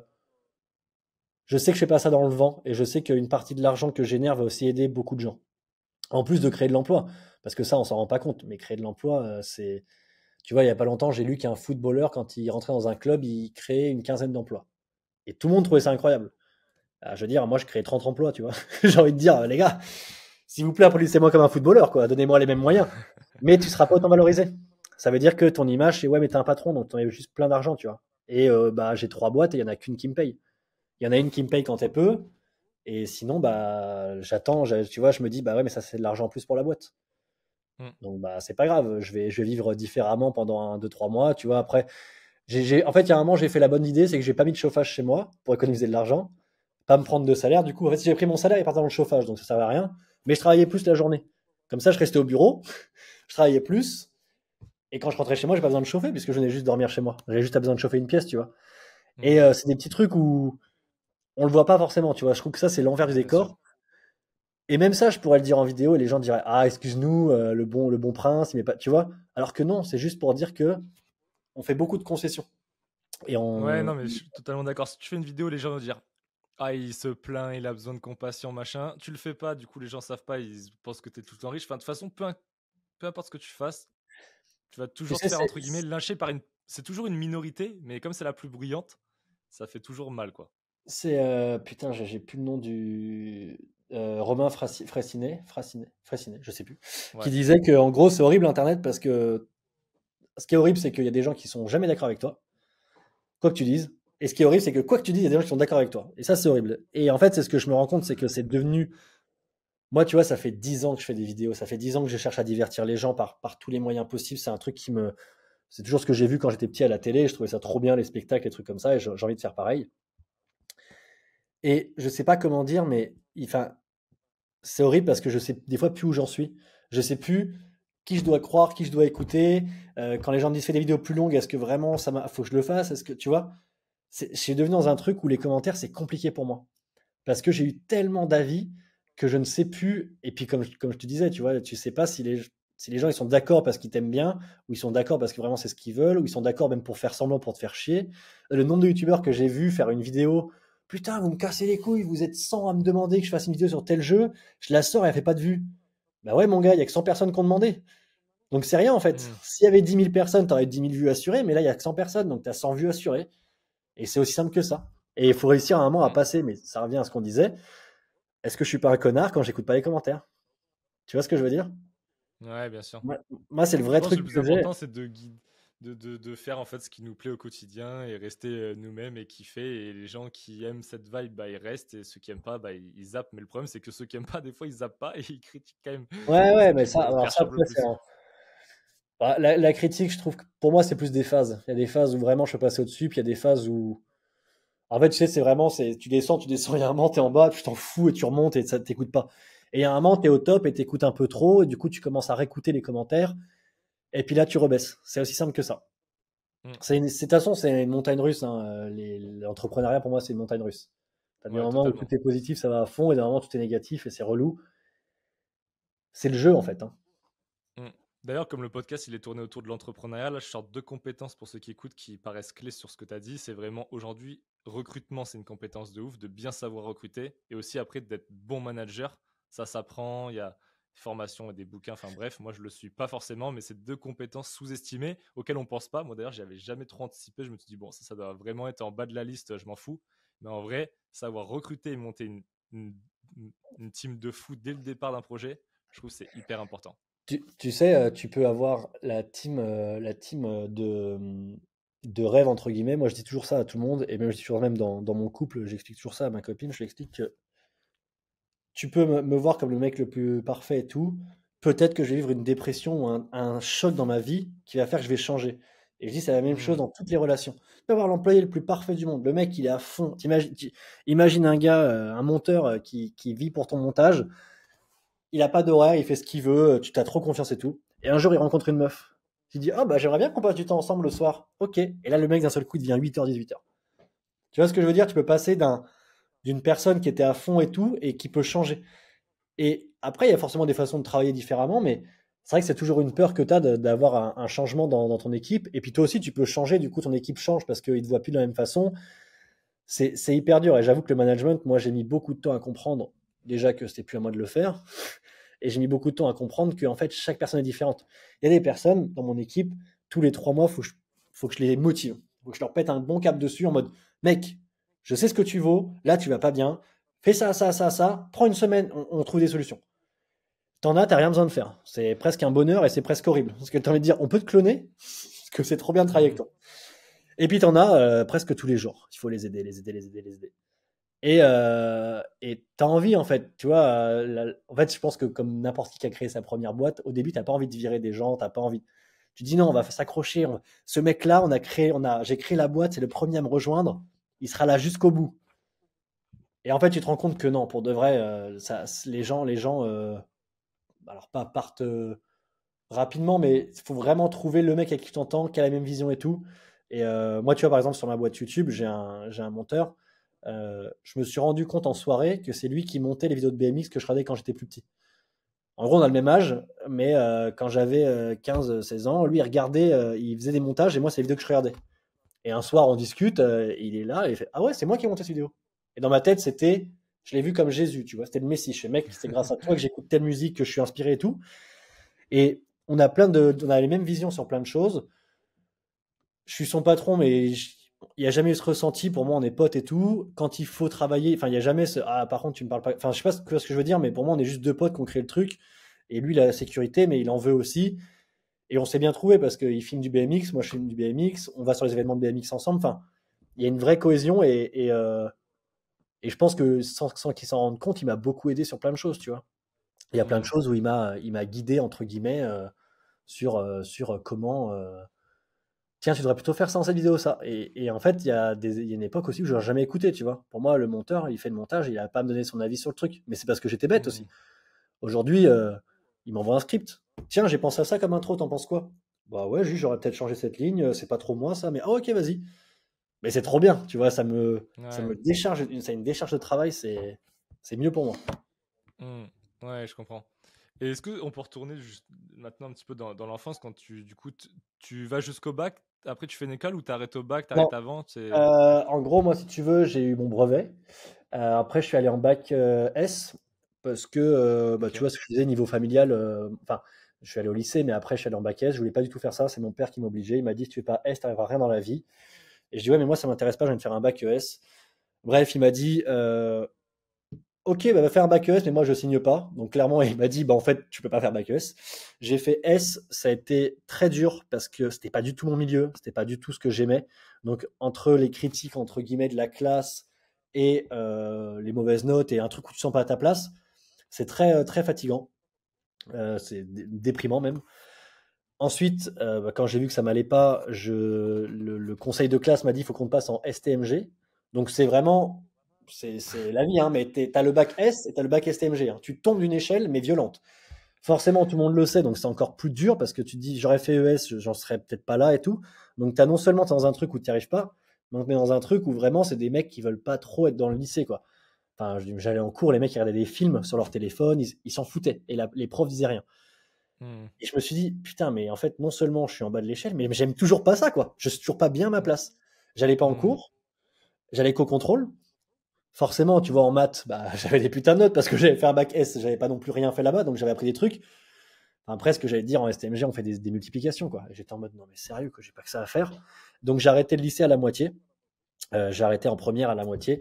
Ma mère m'a dit, écoute, soit tu travailles, enfin, soit tu travailles maintenant, soit tu fais ce que tu veux, mais dans un an, si t'as pas de travail, je vais t'en trouver un et ça va pas te plaire. Au même moment, je quitte la famille du côté de mon père, comme ça j'ai plus cette pression entre guillemets du père qui te dit il faut que tu fasses ça, c'est important, si tu veux réussir dans la vie, fais ça. Et tu vois, son discours, je me dis il y a beaucoup de gens qui sont pas passés au-dessus, qui c'est la famille, il faut que j'écoute et tout. Mais en fait, j'ai envie de dire Hmm. non, quoi. Si ton père c'est un teubé et qu'il a des réflexions de teubé, bah tu peux lui dire non en fait. Mais par contre, c'est pas facile. Derrière, t'es dans la merde. T'as personne qui va, t'as pas de parachute en fait, tu vois. Moi, c'est ce que j'ai jamais eu de parachute. Les gens pensent, j'ai eu des droits à des discours sur moi, hein, c'est toujours la même chose. Les gens ne connaissent pas, mais j'ai eu droit à des, mais Valentin, c'est facile, il vient d'une famille riche et tout. Ah, mon père est riche, mais il dépense rien pour ses enfants. Et ma mère est pauvre, mais elle dépense pour ses enfants. J'en ai déjà parlé dans une interview et tout que j'avais faite avec Monster, enfin un portrait vidéo que je vous conseille d'aller regarder. Mais en gros, j'ai arrêté. Pendant un an, j'ai fait des vidéos sur YouTube. Alors, je te parle en 2010, hein. Donc, Donc là, c'est à YouTube ce n'est pas. moment-là, en fait, où quand ta mère te dit t'as un an, il faut que tu fasses quelque En fait, chose, tu te lances sur YouTube. Ça je me commence lance comment, pas en fait? sur C'est un petit peu YouTube. tout ça. Je ne peux pas rien faire. Je n'arrive pas à rien faire. Donc, le matin, je me lève. Ou en tout cas, alors, je me lève. Je veux dire, je peux pas rien faire. Je me lève à 15h ou à 14h, ça dépend. Tu vois, je suis en mode un peu. Voilà, je glande, mais je vais faire du vélo. Je cherche quand même des petits boulots et tout. Et surtout, je joue à GTA à l'époque, mais je joue de allez, 20h à minuit, et de minuit à 5h du match, je fais du montage. Et en fait, je fais ça tous les jours, parce que dans ma tête, je peux pas ne rien faire. Donc je fais du vélo, je fais des vidéos, je fais du vélo, des vidéos, je fais des petits boulots, je travaille chez Micromania 15 jours, et là, j'ai les premiers virements de YouTube. C'est 600 euros. Ah ouais, donc Et ça quand part tout de j'arrête. suite bien, en fait. Ça part Ouais, fort, ouais, ouais, direct. enfin, ça part. En fait, à un moment, je me rends compte que j'ai 600 balles. Tu vois, j'ai eu 50, 100, 200, 300, 600. Et le moment où j'ai 600, c'est un moment où j'arrête mon CDD là où je travaillais avec mon premier patron et du coup je touche le chômage. Je savais pas ce que c'était que le chômage à l'époque, hein. Moi dans ma tête, tu t'as plus de boulot, t'as plus de boulot, t'en trouves un. On m'explique Hmm. qu'en fait j'ai travaillé 6 mois donc j'ai droit à 6 mois du même salaire à 80%. Je ne trouve pas du tout ça logique.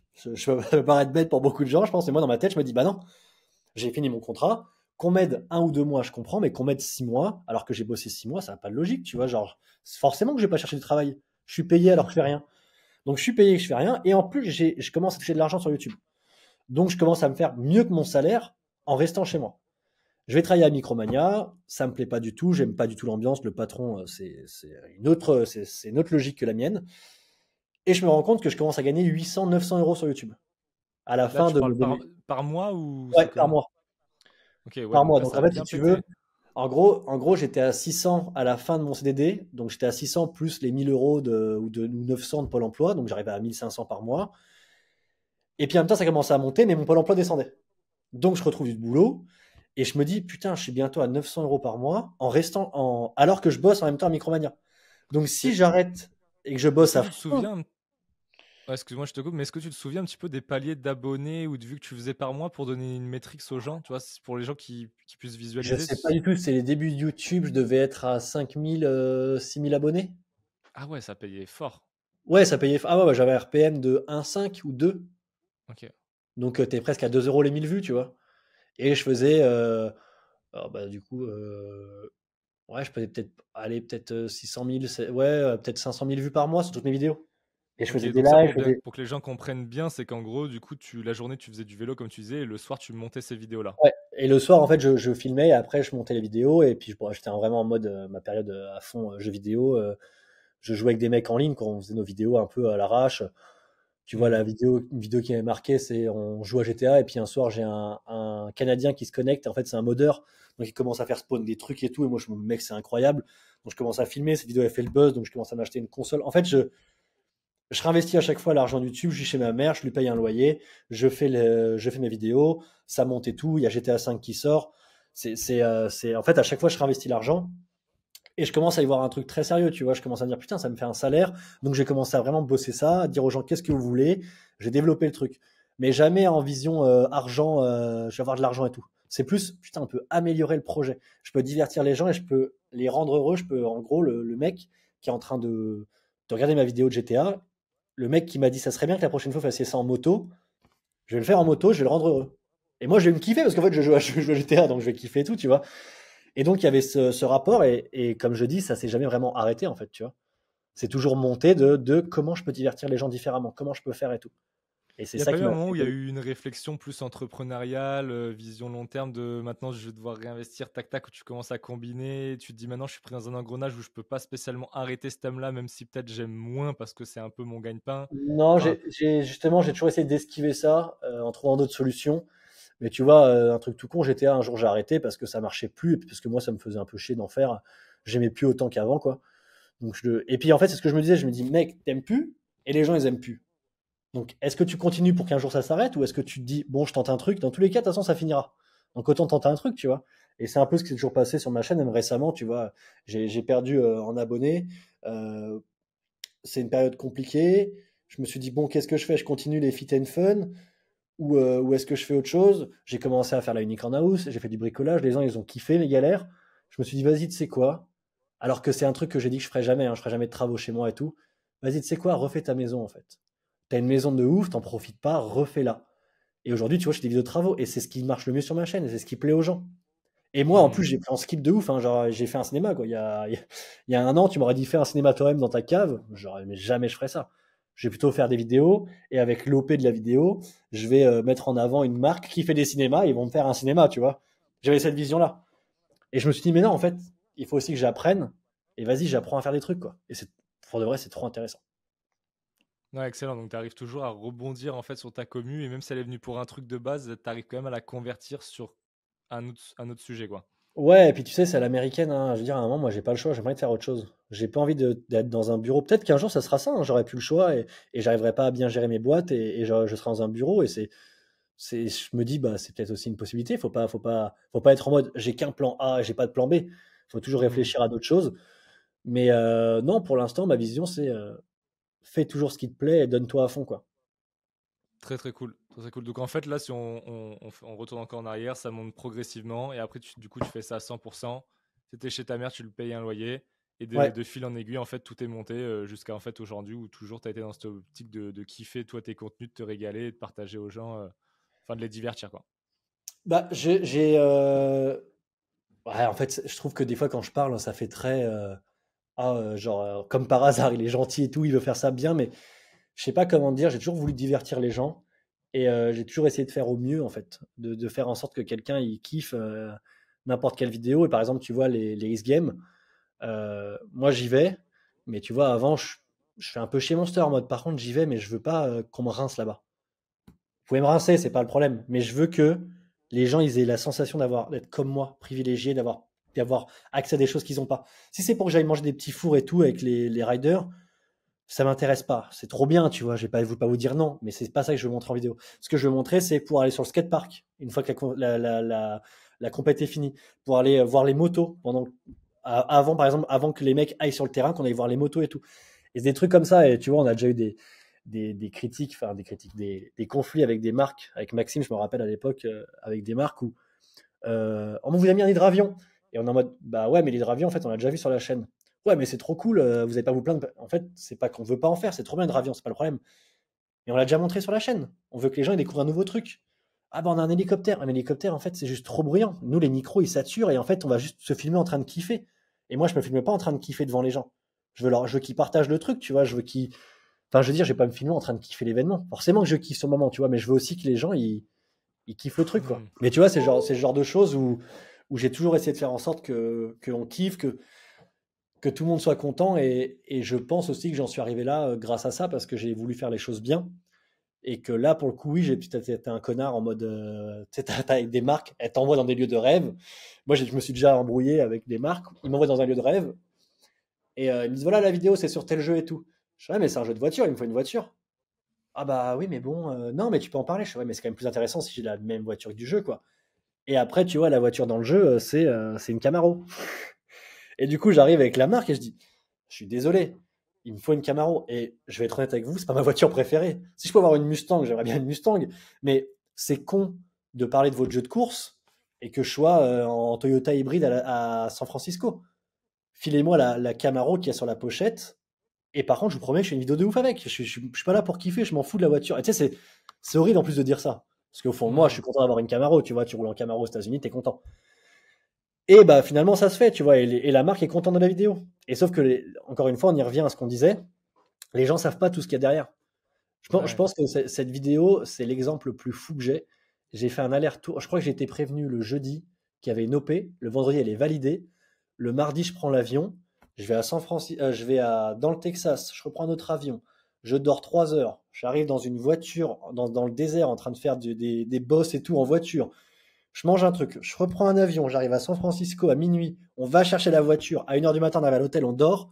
Le lendemain, à 7 heures, je tourne avec la voiture. À midi, on mange. J'ai 1 heure dans San Francisco tout seul. J'ai fait des magasins. J'ai pris l'avion. J'arrive à Paris. J'arrive à Paris le vendredi. Je suis sur une autre planète. Dans ma tête, je comprends même pas ce qui s'est passé. Je me dis, mais mec, il y a 2 jours, tu es dans le désert. Il y a un jour, tu es à San Francisco en train de manger au bord de l'eau.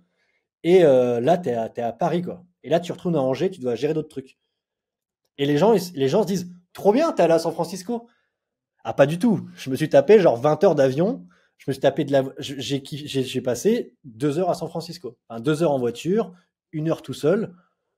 Et c'était pour le travail, tu vois, j'ai tourné. Et en fait, quand tu tournes, c'est pas juste tu t'amuses, il y a quand même des choses à penser, tu vois. Hmm. Et ça, c'est le genre de choses où je pense que tu peux en débattre. Il y a des gens, ils vont toujours te dire, ouais, mais t'étais à San Francisco. Ouais, d'accord, mais mec, j'ai pas du tout kiffé la ville, en fait. Tu te Ouais, rends pas compte, ouais, j'ai pas vu la ville. J'étais en ouais. voiture pour la vidéo, j'ai pas eu le temps de m'arrêter à ce que je voulais faire et tout. Alors voilà, tu vois, je vais pas m'en plaindre. J'ai kiffé et tout, mais c'est des moments assez intense et ça peut être la même chose sur un live ou sur un. Tu vois, un live, les gens ils se rendent pas compte de toute la pression qu'il y a, de tout ce que tu as à dire, tout ce que tu as à pas dire. Tu vas inviter quelqu'un, tu vas pas savoir s'il va dire quelque chose qu'il fallait pas dire. Tu vois ce que je veux dire? C'est un métier où Ouais. c'est très dans la tête et c'est prenant, quoi. Ouais, non, mais totalement. C'est vrai que la création de contenu, les gens, on se rend. Enfin, moi, je suis tombé dedans et je suis à un niveau où. Un petit niveau de création de contenu, parce que je fais des trucs assez simples et tout. Mais déjà, on se rend. Enfin, même moi, je me rendais pas compte de tout ce qu'il y avait derrière. Les scripts, les montages, tout le temps que ça prend, le nombre de ressources que ça demande, le matos. Enfin, c'est un bazar énorme. Et justement, après, la force, c'est qu'on a, entre guillemets, je dis on, mais j'englobe tous les créateurs, mais on arrive à rendre ça simple quand tu es devant ton PC ou devant ta télé. Mais en vrai, derrière, c'est lourd comme logistique. Et encore, je suis pas youtubeur, je fais pas de contenu long, mais j'ose même pas imaginer ce que Moi, ça demande en ressources, quoi.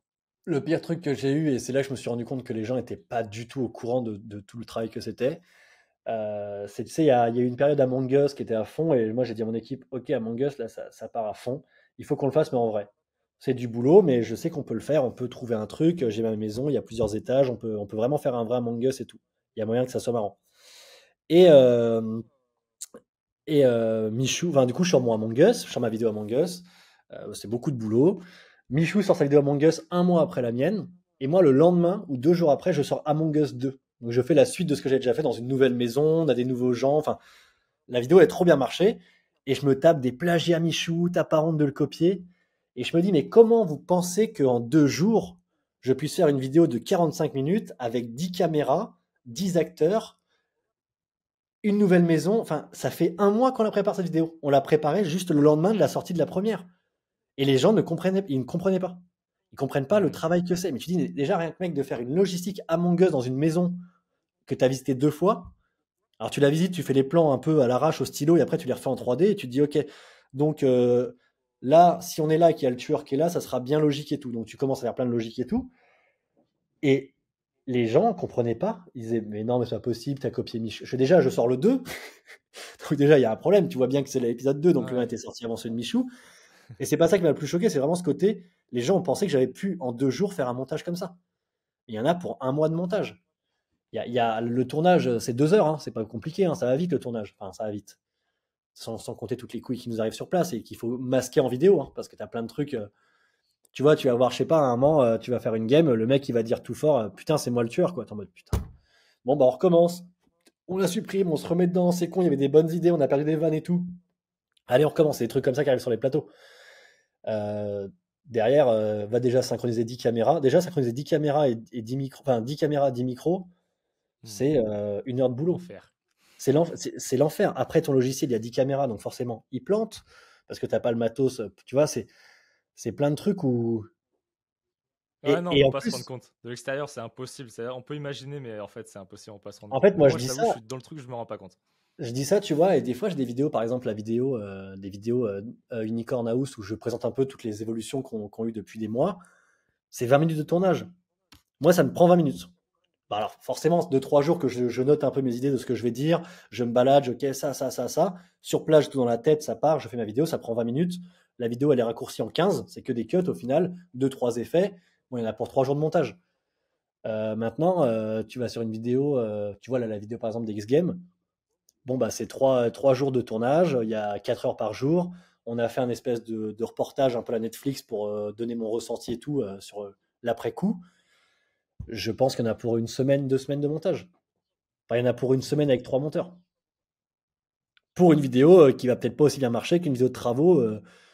Bon, la vidéo de travaux, c'est encore différent. Je sais que ça prendra toujours. Et en plus, ça nous motive à faire des trucs de ouf, tu vois. À faire des timelapses, des effets un peu des effets un peu débiles. On fait des intros des fois qui nous prennent 3 heures alors que la vidéo a mis 1 heure à être tournée. Donc. Et on kiffe en fait. Vraiment, on se fait plaisir. Mais Ouais. c'est, Non, mais c'est du boulot. ouais, c'est clair, c'est clair, c'est clair. Et justement, pour arriver à ce niveau-là où t'es arrivé après plus de 10 ans, c'est quoi que tu sortirais comme valeur un petit peu humaine ou entrepreneuriale pour tenir sur la longueur? Est-ce que tu ressors des éléments clés comme ça quand tu croises des gens, tu te dis, ok, lui, il a des points qui. Il n'y a pas trop, il y a personne à la recette du succès, mais est-ce que toi, tu as identifié des éléments de l'équation qui. Tu dis, ok, ça, c'est des bons trucs à avoir quand même. Est-ce que c'est la résilience? Est-ce que c'est la Je persévérance, la pense qu'il y a, il discipline? y a, il y a un moment, il faut savoir lâcher prise et faire confiance aux autres. Ok. Ce qui est dur parce qu'il y a forcément un moment où tu vas te faire avoir. Et je pense que je sais pas s'il y a un mot pour ça, mais c'est toujours voir, on va dire voir un espoir entre guillemets, parce que tu sais, tu peux très vite être déçu de plein de comportements de gens avec qui tu as bossé. Moi, le comportement que j'ai toujours du mal et encore aujourd'hui, les mecs avec qui tu bosses, tu leur offres un emploi, tu essaies d'être arrangeant sur plein de choses, et le jour où l'entreprise va mal ou s'il y a un conflit entre vous, ils s'en vont et le mec il va commencer à tracher, quoi, tu vois. Ça, c'est Hmm. vraiment un truc où j'ai du mal, j'ai encore un peu de mal, et je cherche beaucoup de valeurs humaines et des gens avec qui tu peux t'expliquer simplement. En disant, bon, bah là, tu vois bien que c'est le bordel, tu comprends que ce mois-ci, je pourrais peut-être pas donner les avantages comme d'habitude, ou ça, tu vois. Quand t'es avec des gens qui comprennent, c'est trop bien. Quand t'as des gens qui pensent que tu les arnaquais parce que soit eux-mêmes arnaquent dans leur vie, ou sont tombés sur des gens qui les ont tellement arnaqués qu'ils sont devenus comme ça, comme je te dis, pour moi, il y a toujours un élément déclencheur, c'est jamais la faute Hmm. de. Quand tu as un conflit entre deux personnes, c'est jamais la faute d'une seule personne, c'est toujours un peu des deux. Et c'est aussi des fois extérieur, tu vois, des fois tu peux rien. Hmm. La qualité, ouais, la qualité première, je pense elle est très bateau et très classique, mais c'est se bouger le cul, quoi. C'est con, hein. Tu veux un truc, tu te bouges le cul. Tu vois, genre moi là, C'est vrai. je kiffe les mini-golf depuis très longtemps. Je suis en train de convaincre tous les gens que je rencontre de faire du mini-golf en disant que c'est très important pour la santé mentale, le mini-golf. Il n'y a rien de plus satisfaisant. Et je vais en faire un, tu vois, ou je vais en acheter un. En acheter un, c'est cher. En faire un, c'est trop cool parce que tu vois, je me dis, je vais me faire un mini-golf. Il n'est pas pour moi. Il est pour moi, je vais le faire aussi, tu vois, mais il est pour les gens et je vais me motiver de ouf à faire un truc de ouf. Tu vois, j'ai envie de me dire, ok, j'ai pas fait ce mini-golf pour mon plaisir, je me suis amusé à le faire, mais en plus, derrière, les gens vont s'amuser dessus. Et je vais devoir le faire avec les règles de tel truc en entreprise, mais je vais me taper un petit délire et tout, je vais me faire mon petit mini-golf. Et ça, pour moi, tu vois, c'est si j'ai pas de but derrière, je le fais pas. J'ai du mal. En fait, aujourd'hui, si j'ai pas un but, Hmm. quand ça va mal, il y a pas de but. Je sais pas comment te dire, mais tu vois, c'est un peu, je sais pas, c'est comme si tu essayais de créer une amitié avec quelqu'un et en fait, lui, il voudra jamais être ton pote. C'est une perte de temps. Donc, en gros, ton but, il est zéro. Et je me dis, il te faut un but, il faut que ça soit satisfaisant pour toi et que derrière, ça déclenche quelque chose. Mais il faut pas se dire, ah bah Toujours. moi, on m'a dit d'entreprendre, donc il faut que je me lève à 6 heures, je fasse du sport, je lise un livre et que je fasse ça. Ah, ça marche toujours pas. Bah, t'as rien C'est clair. compris en fait. Tu peux très bien te entreprendre sans lire de livre. Tu peux juste, mec, fais-toi kiffer en fait. Mais par contre, C'est clair. comme je dis toujours, c'est bats-toi contre toi-même. Il faut toujours que le mec qui va dire, ah bah c'est bon, ce soir on sort. Non, lui, il faut qu'il dise, non, on sort pas, ce soir on travaille. Mais en fait, il faut pas se dire on travaille, c'est ce soir on s'amuse en fait. Mais autrement, tu vois. Ouais, totalement. Non, mais c'est 100%. Ça, c'est un truc que des fois, je rencontre des gens, il y en a peu, mais des gens qui ont pas d'objectif, pas de but. Et j'arrive pas à me mettre à leur place. Je me dis, mais comment tu te lèves le matin? Enfin, moi, en fait, c'est inné. J'ai toujours eu ça depuis tout petit. Et donc, du coup, les gens me disent, oui, mais on n'est pas tous pareils, Hugues, etc. Donc, du coup, il y a pas de problème avec ça. Mais c'est vrai que les gens qui ont pas de but, pas d'objectif, j'arrive pas à saisir, en fait, qu'est-ce qui Tu les sais, drive au mon, quotidien. Je trouve ça très particulier. mon meilleur pote, avec qui j'ai fait des vidéos avant, Quentin, il a bossé avec moi sur Unicorn. Il y a un moment, il travaillait plus comme dans plein de boîtes où il a bossé. Je suis allé les voir, je dis par contre, mec, moi, non. Moi, ça marche pas comme ça, tu le comprends et tout. Ouais, t'inquiète, je comprends, on s'arrête ici. De toute façon, je vais retourner où j'habitais avant et tout. Et donc, on est toujours très potes et tout, tu vois, on joue encore en ligne le soir et tout. Mais lui, il ne fait rien de ses journées. Il est au RSA, il a des aides, il arrive à trouver le plus d'aides possible. Je ne sais pas comment il fait, mais il est heureux. Après, est-ce qu'il est vraiment heureux? Je ne sais pas. C'est ça le plus important. C'est le plus Oui, important oui, déjà. mais en tout cas, ça n'a pas l'air de le déranger. En tout cas, il n'aimerait pas changer sa Hmm. vie pour aller travailler. Et les gens, à chaque fois, ils débloquent. Bah, Romain l'a rencontré chez moi un soir. Romain, on avait fait une vidéo, je crois, où on avait fait une journée ensemble. On arrive chez moi à 19h et Quentin se lève à 19h. Et je dis, hé, vous allez bien vous entendre. Ça va être vraiment énorme. Parce que, en fait, Romain, pour lui, c'est même pas négociable d'avoir quelqu'un comme ça, tu vois, dans ses amis. Il est en mode, bah non, gros. Il se lève à 19h et tout. Je dis, ouais, mais en fait, moi, je comprends. Je trouve ça vraiment inspirant. Parce que j'essaye de comprendre pourquoi il est comme ça. Et en fait, je me dis, mais tu vois, juste, c'est sa voix, il a trouvé sa voix. Ouais, il a 35 ans, il se demande tous les matins, qu'est-ce que je vais faire de ma vie? Pour l'instant, ça va, tu vois. Et puis après, dans l'autre sens, tu as quelqu'un qui peut dire, bah ouais, Valentin, il a tout compris, tu vois, regarde, il bosse, ça rapporte. Et puis bah, des fois, quelqu'un va dire putain, Valentin, il a pas tout compris, il bosse et en ce moment, c'est compliqué. Donc tu vois, c'est plusieurs. Je pense que la vision, c'est pas combien tu gagnes, c'est juste est-ce que tu kiffes ce qui t'arrive. Hmm. Et je pense qu'il faut aussi, quand tu es entrepreneur, à un moment, relever un peu la tête parce que tu es trop dans le boulot et te dire ok, qu'est-ce qu'il y a autour de moi? J'ai ça, ça, ça, j'ai la chance d'avoir ça, ça, ça, ok, je peux me détendre un petit peu. C'est vrai que c'est un peu. Ouais. C'est Valde qui disait ça, il dit quand tu es un. Parce que finalement, un rappeur, c'est un entrepreneur, si tu regardes bien. Hmm. Il dit c'est notre malédiction, c'est de jamais s'arrêter. On a toujours peur que ça s'arrête, du coup on ne s'arrête jamais, jamais, jamais. On bosse, on bosse, on bosse. Et ça, c'est un peu une malédiction. Et je le rejoins beaucoup là-dessus. On oublie de C'est prendre vrai. le temps de kiffer les choses. Je trouve que c'est un peu Euh, une prison dorée l'entrepreneuriat. C'est-à-dire que tu as toujours peur que tout s'effondre du jour au lendemain et tu y retournes, t'adores, mais tu as une pression mentale de dingue, même et quand en tu, fait ça et marche bien, tu, tu relâches tu jamais. kiffes plus autant parce que tu as tellement de trucs à gérer que tu dis putain, là je suis en train de kiffer et c'est pas cool parce que je devrais plutôt m'inquiéter de ce qui se passe. Tu vois ce que je veux dire ou pas? Un peu en mode Ouais, totalement. tu t'en veux et tu t'en veux pour tes équipes. Moi, tu vois, là, nous, on est parti aux États-Unis avec l'équipe. Bah, déjà, je peux pas partir sans eux. Je trouvais ça pas possible pour moi. Je me dis, on a bossé, j'ai vécu des galères, ils les ont vécues avec moi. Donc aujourd'hui, j'ai une bonne nouvelle, on va vivre le rêve de tous les riders d'aller au X Game. Je vous emmène, les gars. C'est sûr, je vous emmène. Par contre, les gars, sur place, il va falloir peut-être bosser et tout. Ah bah non, mais t'inquiète, c'est normal et tout. Et les gars ont joué le jeu. Mais tu vois, ils ont joué le jeu. J'aurais pu avoir un mec Mm. qui me dit, bah par contre, faut me payer l'avion là. Parce qu'au final, c'est des heures où je suis pas chez moi. Et oui, en fait, on va dire oui. Et de l'autre côté, mec, je t'emmène au X Game. Qu'est-ce que tu viens me faire chier que je te paye l'avion? Et en fait, bah, les gens comme ça, t'as pas envie de bosser avec eux. Parce que tu te dis, Mm. putain, le nombre de mecs qui aimeraient partir en voyage et tout. Et pour revenir à ce qu'on disait, tu vois, moi, je suis aux États-Unis et je kiffe pas autant que j'ai pu kiffer avant. Parce que je me dis, putain, Mm. je suis dans mes boîtes, faut que je gère ça, ça, ça, j'ai ça à gérer. Et je suis pas autant à fond que j'ai pu l'être avant. Avant, moi, les Mm. États-Unis, c'était en mode, bon, tout est trop bien ici, quoi. Et je l'ai Ouais. eu. J'avais déjà eu aussi ce discours avec Maxime. On disait, putain, c'est ouf. Quand on se prend des vacances, de même 3 semaines, ce que j'ai jamais refait depuis, tu te prends une semaine où tu culpabilises de ouf, parce que t'es en mode, putain, mes boîtes, tout ça. Il y a une semaine où c'est trop bien. Waouh, ça y est, c'est les vacances. Et la dernière semaine, bon, allez, faut que je bosse. Je me fais chier là, faut que je bosse. Et ça c'est un truc où j'essaye de le calmer et de me mettre, tu vois, des jours où je fais rien. Mais c'est impossible. Même un jour où je fais rien, je reçois 4 mails, 5 appels, 2 SC, tu vois, genre ça va dans tous les sens. Ouais, bien sûr. Bien sûr. Non, mais ça, pareil, encore super intéressant. Et ça, le niveau d'argent, en fait, n'a rien à voir avec le niveau de bonheur, parce que même si on pousse le truc à l'extrême, Steve Jobs, sur son lit de mort, enfin, il y a eu plein de trucs qui ont été retranscrits de ce qu'il disait. Il disait qu'en gros, il avait énormément de regrets de justement être resté enfermé dans cette spirale de toujours faire plus, et qu'il est passé à côté de plein de trucs, et qu'aujourd'hui, bah, tous ces milliards le sauvaient pas Ah bah de non, sa non. maladie. Et donc, c'est pour ça que c'est important aussi, comme tu disais, des fois de sortir la tête de l'eau, de dire en vrai, franchement, on kiffe notre quotidien, c'est un truc de fou.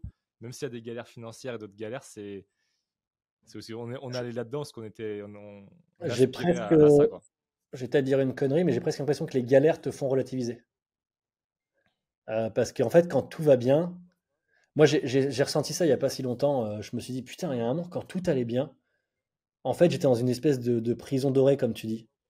Parce que j'étais aussi entouré de beaucoup de gens qui finalement sont là pour ton argent c'est horrible parce qu'ils te, comment dire, ils te poussent dans le mauvais sens. Je sais pas si tu vois ce que je veux dire. Eux, ils s'en foutent Hmm. derrière, ce qu'ils veulent, c'est te prendre un peu d'argent et ils vont te. Et en fait, tu te rends pas compte que tu deviens ce que tu as un peu détesté, mais du coup, tu vas te poser des questions, donc tu vas aller voir, vous trouvez que je suis comme ça? Ah non, non, pas du tout, patron, trop bien, tu vois. Et moi, je sais que j'ai entendu souvent ça sur des youtubeurs où les mecs, ils sont des prisons dorées, entre guillemets. Personne n'ose leur dire en Hmm. face quand ils ont fait de la merde, personne n'ose leur dire. Parce que tu vas pas dire à un mec qui cartonne sur les réseaux que là, il a fait de la merde, tu vois. Et c'est con. Hmm. Moi, ça m'arrive plusieurs fois d'avoir, même à la Redbox, tu vois, les 4 gars de la Redbox qui me prennent en entretien pour discuter et me dire, Valentin, tu chies dans la colle là-dessus, là-dessus, là-dessus, là-dessus. Ok, pas de souci, donnez-moi juste 10 jours que je règle ça et ça part. T'en as d'autres qui se seraient vexés, tu vois. Vous n'allez pas me parler comme ça. Enfin, moi, tu vois, tous mes potes qui sont déjà venus dans ma vie me dire, mec, t'as pris la grosse tête. Je l'ai hyper, pas mal pris, mais je l'ai pris vraiment personnellement, tu vois. Et j'ai voulu changer ça et tout. Et je connais des youtubeurs où leurs potes sont venus me dire, mec, t'as pris la grosse tête, et ils ont répondu, non, t'es juste jaloux. Moi, je pense que si mon pote d'enfance vient me dire que j'ai pris la grosse tête, c'est que j'ai pris la grosse tête, tu vois. Hmm. Et ça, c'est encore un autre sujet de l'entrepreneuriat, entre guillemets, c'est avoir les bonnes personnes, et les personnes qui étaient là avant, des fois se méfier, tu vois. Hmm. Après, ouais, t'as des personnes qui étaient là. Moi, j'ai des potes de potes, tu vois, dans ton groupe de potes. J'ai un mec qui se fout de ma gueule depuis des années sur YouTube en mode. Il y a vraiment des gens qui te regardent en train de jouer au GTA, mais c'est quoi ça? À l'époque, c'était Cyril qui a envoyé une baguette dans l'espace. Et il avait dit, mais c'est quoi l'intérêt et tout? Je dis, bah, mec, regarde le nombre de vues. Enfin, ça fait marrer les gens, quoi. C'est juste du divertissement. C'est peut-être mieux que les anges de la télé-réalité, c'est peut-être mieux que ça, peut-être mieux qu'un reportage, j'en sais rien, tu vois. Il y a des gens qui ont besoin de ça pour se divertir. Ouais, mais et un peu, tu vois, critique, critique. Et puis un jour, il m'a demandé s'il pouvait travailler pour moi, tu vois. Et bah forcément, je lui ai Hmm. répondu, bah non, tu sais, les gens, ça les intéresse pas, mec. Personne regarde, hein, c'est pas intéressant ce que je fais.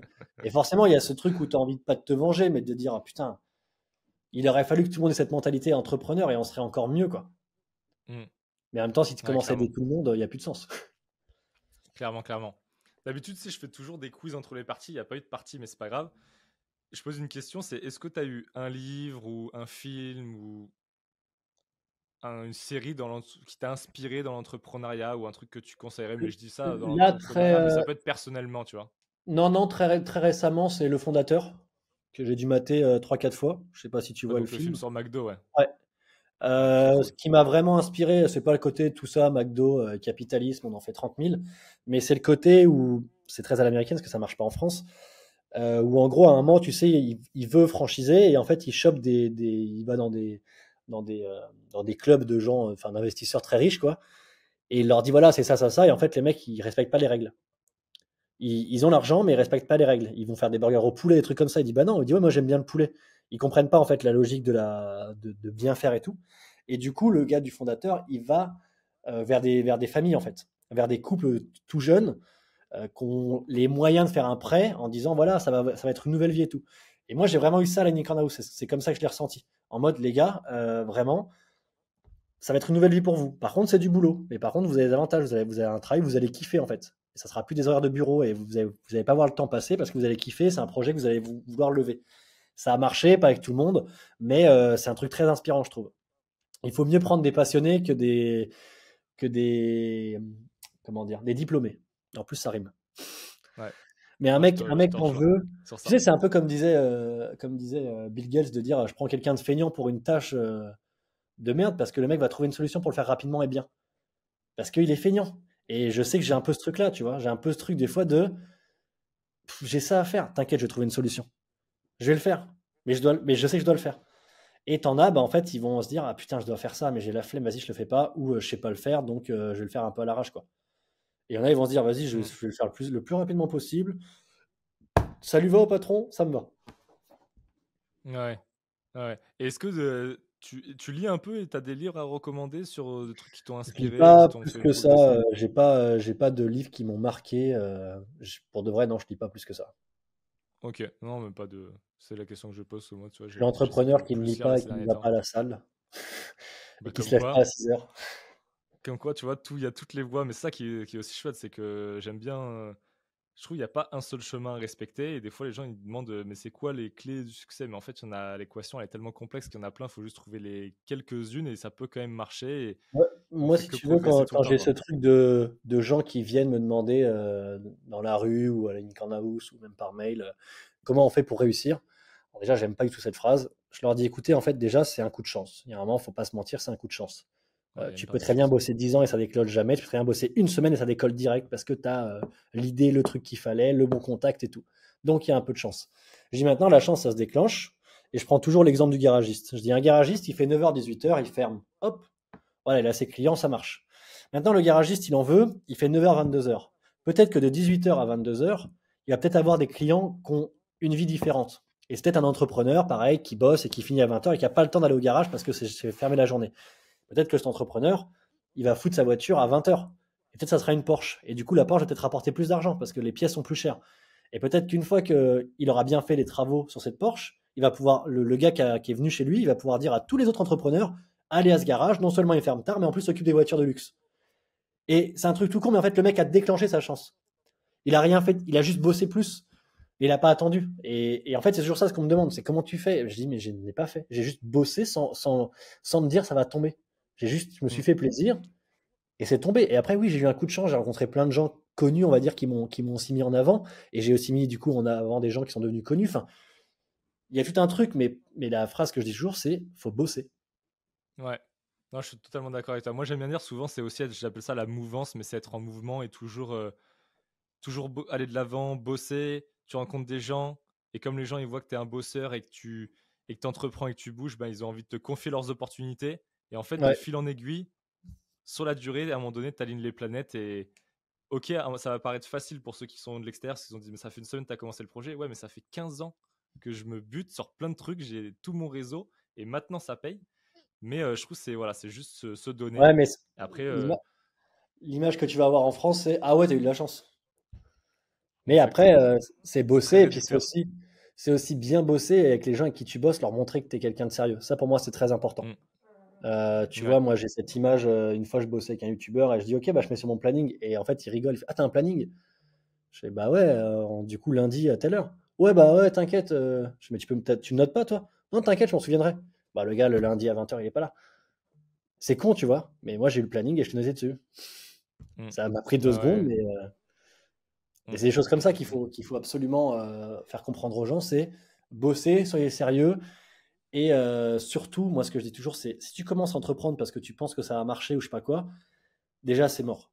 Parce que entreprendre, il y a forcément déjà des choses que tu vas pas aimer dedans, mais plus tu avances, plus il y a des trucs relous à faire.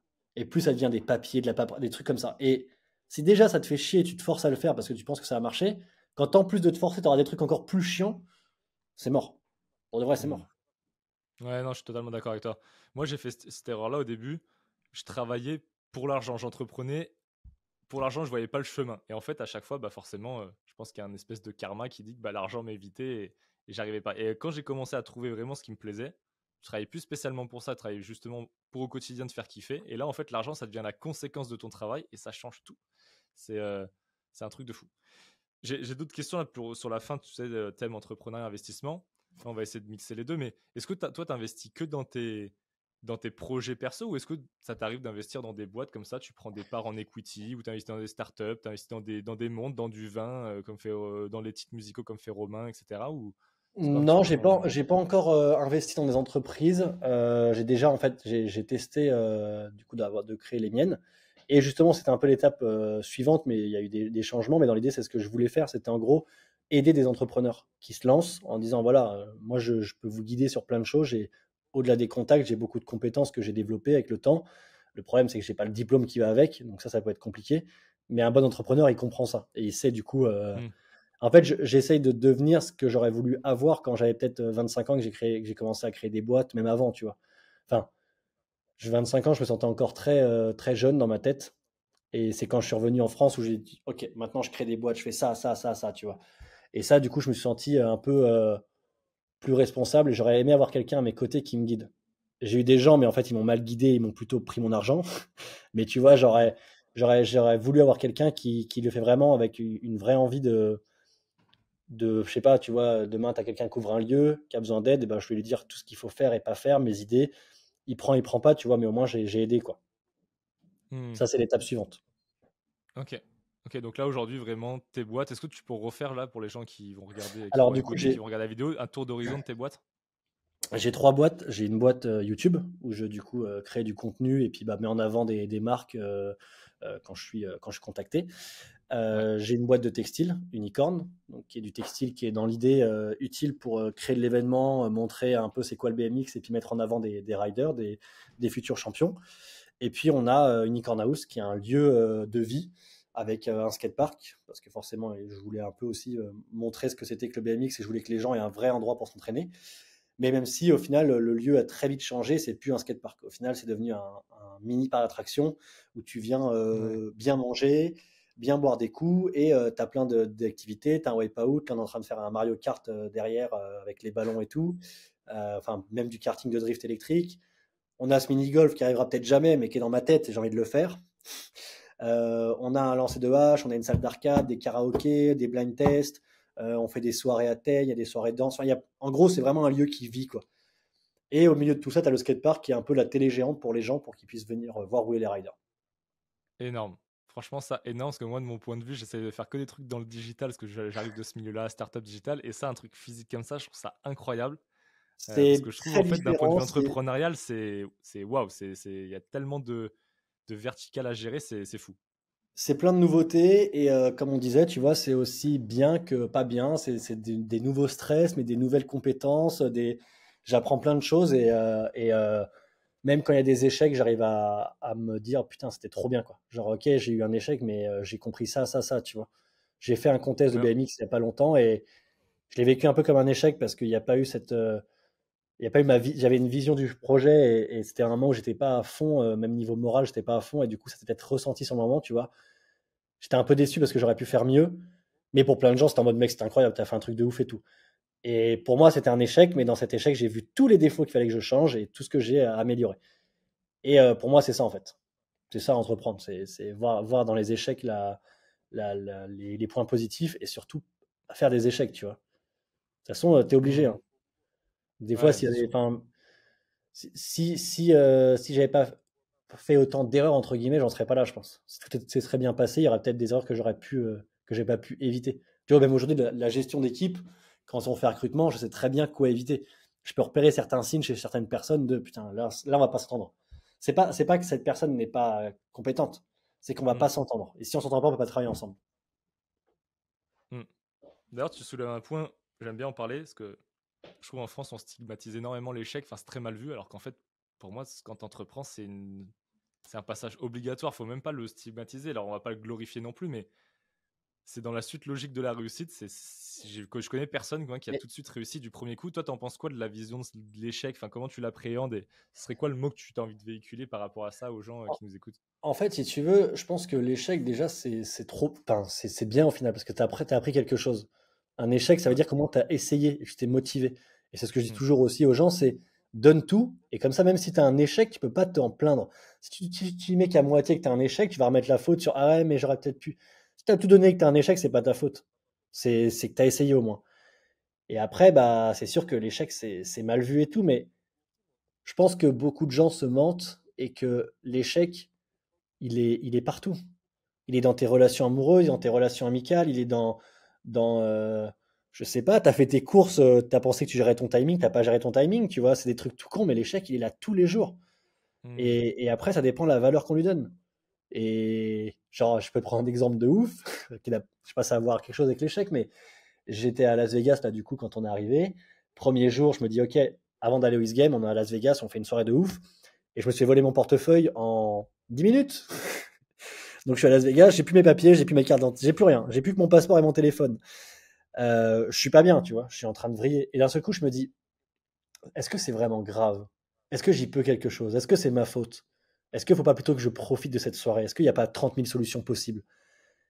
Et je pense que cette réaction que j'ai eue, alors je te dis ça, hein, je l'ai eue au bout d'une demi-heure. Je t'avoue, pendant une demi-heure, j'avais la petite larme commençait à arriver, je commençais à paniquer, je commençais à vriller, j'étais avec mes équipes. Mais c'est pas grave. Bah oui, c'est pas grave parce que c'est pas vous. Tu vois, je commençais un peu à être saoulé. Et finalement, on a trouvé plein de solutions, ça s'est réglé. Et je me suis dit, mais en fait, c'est ça l'entrepreneuriat. Faut pas que je stresse quand j'ai une galère, il y a toujours des solutions. Et on va les trouver et on va tout donner. Et quoi qu'il se passe, faut pas voir ça comme un échec, faut voir ça comme un défi. Hmm. Et tu vois ce que je veux dire? En fait, je sais que si j'avais pas eu cette vision entrepreneuriale, je serais rentré à l'hôtel. Je serais rentré pour me morfondre dans mon hôtel et chambre d'hôtel. Je suis à Las Vegas et je vais dans une chambre d'hôtel pour me mettre en boule et le lendemain dire putain, je perds ma carte. Alors que ouais, une demi-heure après, je t'en mode bon allez, c'est pas grave. Vas-y, c'est bon, je te vire de l'argent, on va trouver une solution, tu peux partir avec ta carte, on s'arrange et tout, tac, tac, tac. Ok, c'est bon, allez, on s'y remet et tout, pas de souci. Hmm. Et le lendemain, je me réveille, je suis saoulé, mais je me dis, c'est pas grave, on recompte. Et c'est ce que j'essaie d'avoir dans mes boîtes, tu vois. Même quand j'ai un problème, quand j'ai un truc négatif, c'est pas grave. Ça peut être que pour du bon, et au moins je sais que. Tu vois, là tu as un peu une crise au niveau du recrutement, parce que tu as quand même moins de gens, c'est les vacances, les gens ont moins envie de travailler. Des fois, j'ai recruté des gens où c'est pas moi qui ai recruté, c'est mes équipes, et ça se passe très mal, et je me dis, c'est pas grave. On va faire au mieux avec cette personne, et puis on va arrêter aussi le plus rapidement pour que ça aille mieux, mais on va trouver des solutions. Je me suis pas dit, putain, c'est mort, hein, lui, c'est fini, il va me saouler. Je me Hmm. le dis une demi-seconde, tu vois. Je me le dis forcément, mais très vite, je rebondis. Ouais, super intéressant. Super intéressant. Non, mais là, on arrive gentiment sur la fin du podcast. Moi, je pense qu'on a écumé pas mal de questions. On a appris plein de trucs. En général, je pose à la fin quelques petites questions comme ça, un petit peu plus fun, un petit peu plus tranquille. Tu as juste besoin de répondre en un mot ou en une phrase. Vas-y. Euh, dans tes contacts, c'est qui pour toi l'entrepreneur le plus fou que tu aies rencontré, enfin, qui est dans ton, on va dire, comme dans tes contacts téléphone, tu vois, par exemple. Boiserie. Ok. La boiserie qui est une machine de guerre niveau investissement, niveau travail. Je sais pas comment il gère tout ça. Je sais qu'il a beaucoup de couilles à gérer aussi et je pense qu'il a un mental fou. C'est aussi ça qui fait que. Et qu'il a Ok, connu beaucoup super. de galères dans sa jeunesse aussi, je pense. Donc maintenant, un peu comme moi sur plein de trucs, il se dit non, mais par contre, ça, je veux plus vivre ça en fait. Donc je vais tout faire pour pas vivre ça. Trop cool. Après, le meilleur investisseur, c'est peut-être une nuance différente, mais est-ce que dans tes contacts, tu as un gars, un investissement, tu dis à chaque fois, ouais, là, lui, j'ai envie limite de lui filer ma thune et il le gère pour moi. Pas vraiment de. Je te dis, moi, je suis ça un peu de loin. Après, bah, celui que je connais le plus, c'est Romain. Mais après, est-ce que Romain fait que des bons placements? Je ne sais pas. J'espère pour lui. Romain nous dira. Ok. Et après, est-ce que tu as un entrepreneur qui t'a inspiré? Ça peut être un très connu ou peut-être moins connu, mais ou un mentor plus qui t'a. J'en ai beaucoup et là, je pourrais te dire, je pourrais te citer dans le BMX, c'est une légende du BMX qu'on a perdu récemment, qui a eu un accident de moto, qui a fait beaucoup de choses pour le BMX et qui a vécu un peu le rêve d'avoir dans son jardin un skatepark, un, un champ de boss. Il a hébergé les X Games dans son jardin. Je trouve ça juste incroyable. C'est-à-dire qu'un matin, tu te réveilles, il y a les X Games dans ton jardin. C'est pas de casé, c'est un rider du coup qui n'est Hmm. plus. Et quand j'ai appris sa disparition, non seulement j'étais très triste, mais je me suis dit putain, mais en fait, ce mec m'inspire. Ce mec donne beaucoup de sa personne pour son sport. Et je trouve que Hmm. c'est un peu ce qu'on devrait tous faire en fait. Quand on est passionné par quelque chose, on devrait transmettre ça aux autres et on devrait le kiffer et on ne devrait pas le transformer en business. Mais tu es aussi obligé d'avoir des gens qui le transforment en business intelligemment, sans trop en faire, sans juste devenir une machine à cash et sans s'oublier, entre guillemets. Et donc ça, pour moi quelqu'un qui m'a beaucoup inspiré. Ok, ouais, j'avais vu passer la news. Ouais. C'est vrai que c'est très triste ce qui lui est arrivé, mais je suis pas Ouais, trop ouais, truc ouais, parce que en dans fait, ce comme on se monde-là, mais disait, c'est dramatique. c'est quelqu'un de très inspirant et qui en a fait beaucoup, tu vois. C'est pas le rider lambda, c'est un mec, il avait tout réussi et c'est malheureux qu'il lui arrive ça, quoi. Hum, hum, hum, hum, hum. Et dernière question, après c'est 100% terminé. Qui c'est que tu me recommanderais d'interviewer dans le French Talk pour recueillir justement son témoignage, son expérience sur tout ce qui est entrepreneuriat, investissement et plutôt de vie générale, que ce soit un créateur, une personnalité publique, enfin qui Je rentre dans le pense thème que de t'as, ce bah, podcast. je pense que t'as Boiserie, t'as Mixem, t'as Cyril aussi qui est en train de faire de belles choses. T'as Fast Good Cuisine aussi qui Ouais, entreprend beaucoup. En fait, t'as beaucoup de gens qui entreprennent sans le dire et, euh, et je trouve ça hyper intéressant. Parce que moi, moi j'ai toujours, aussi. tu sais, le mec qui entreprend à fond et qui arrête pas d'en parler tout le temps, tout le temps, tout le temps, je me dis, c'est bizarre quand même. Tu vois, genre des fois, je me dis, c'est bizarre. Il y a peut-être un truc qui peut-être que ça marche pas et qu'il essaye de vendre des trucs. Mais non, après, je pense que tu sais, chacun est inspirant à sa façon. Tu peux tomber en soirée sur 100%. un mec.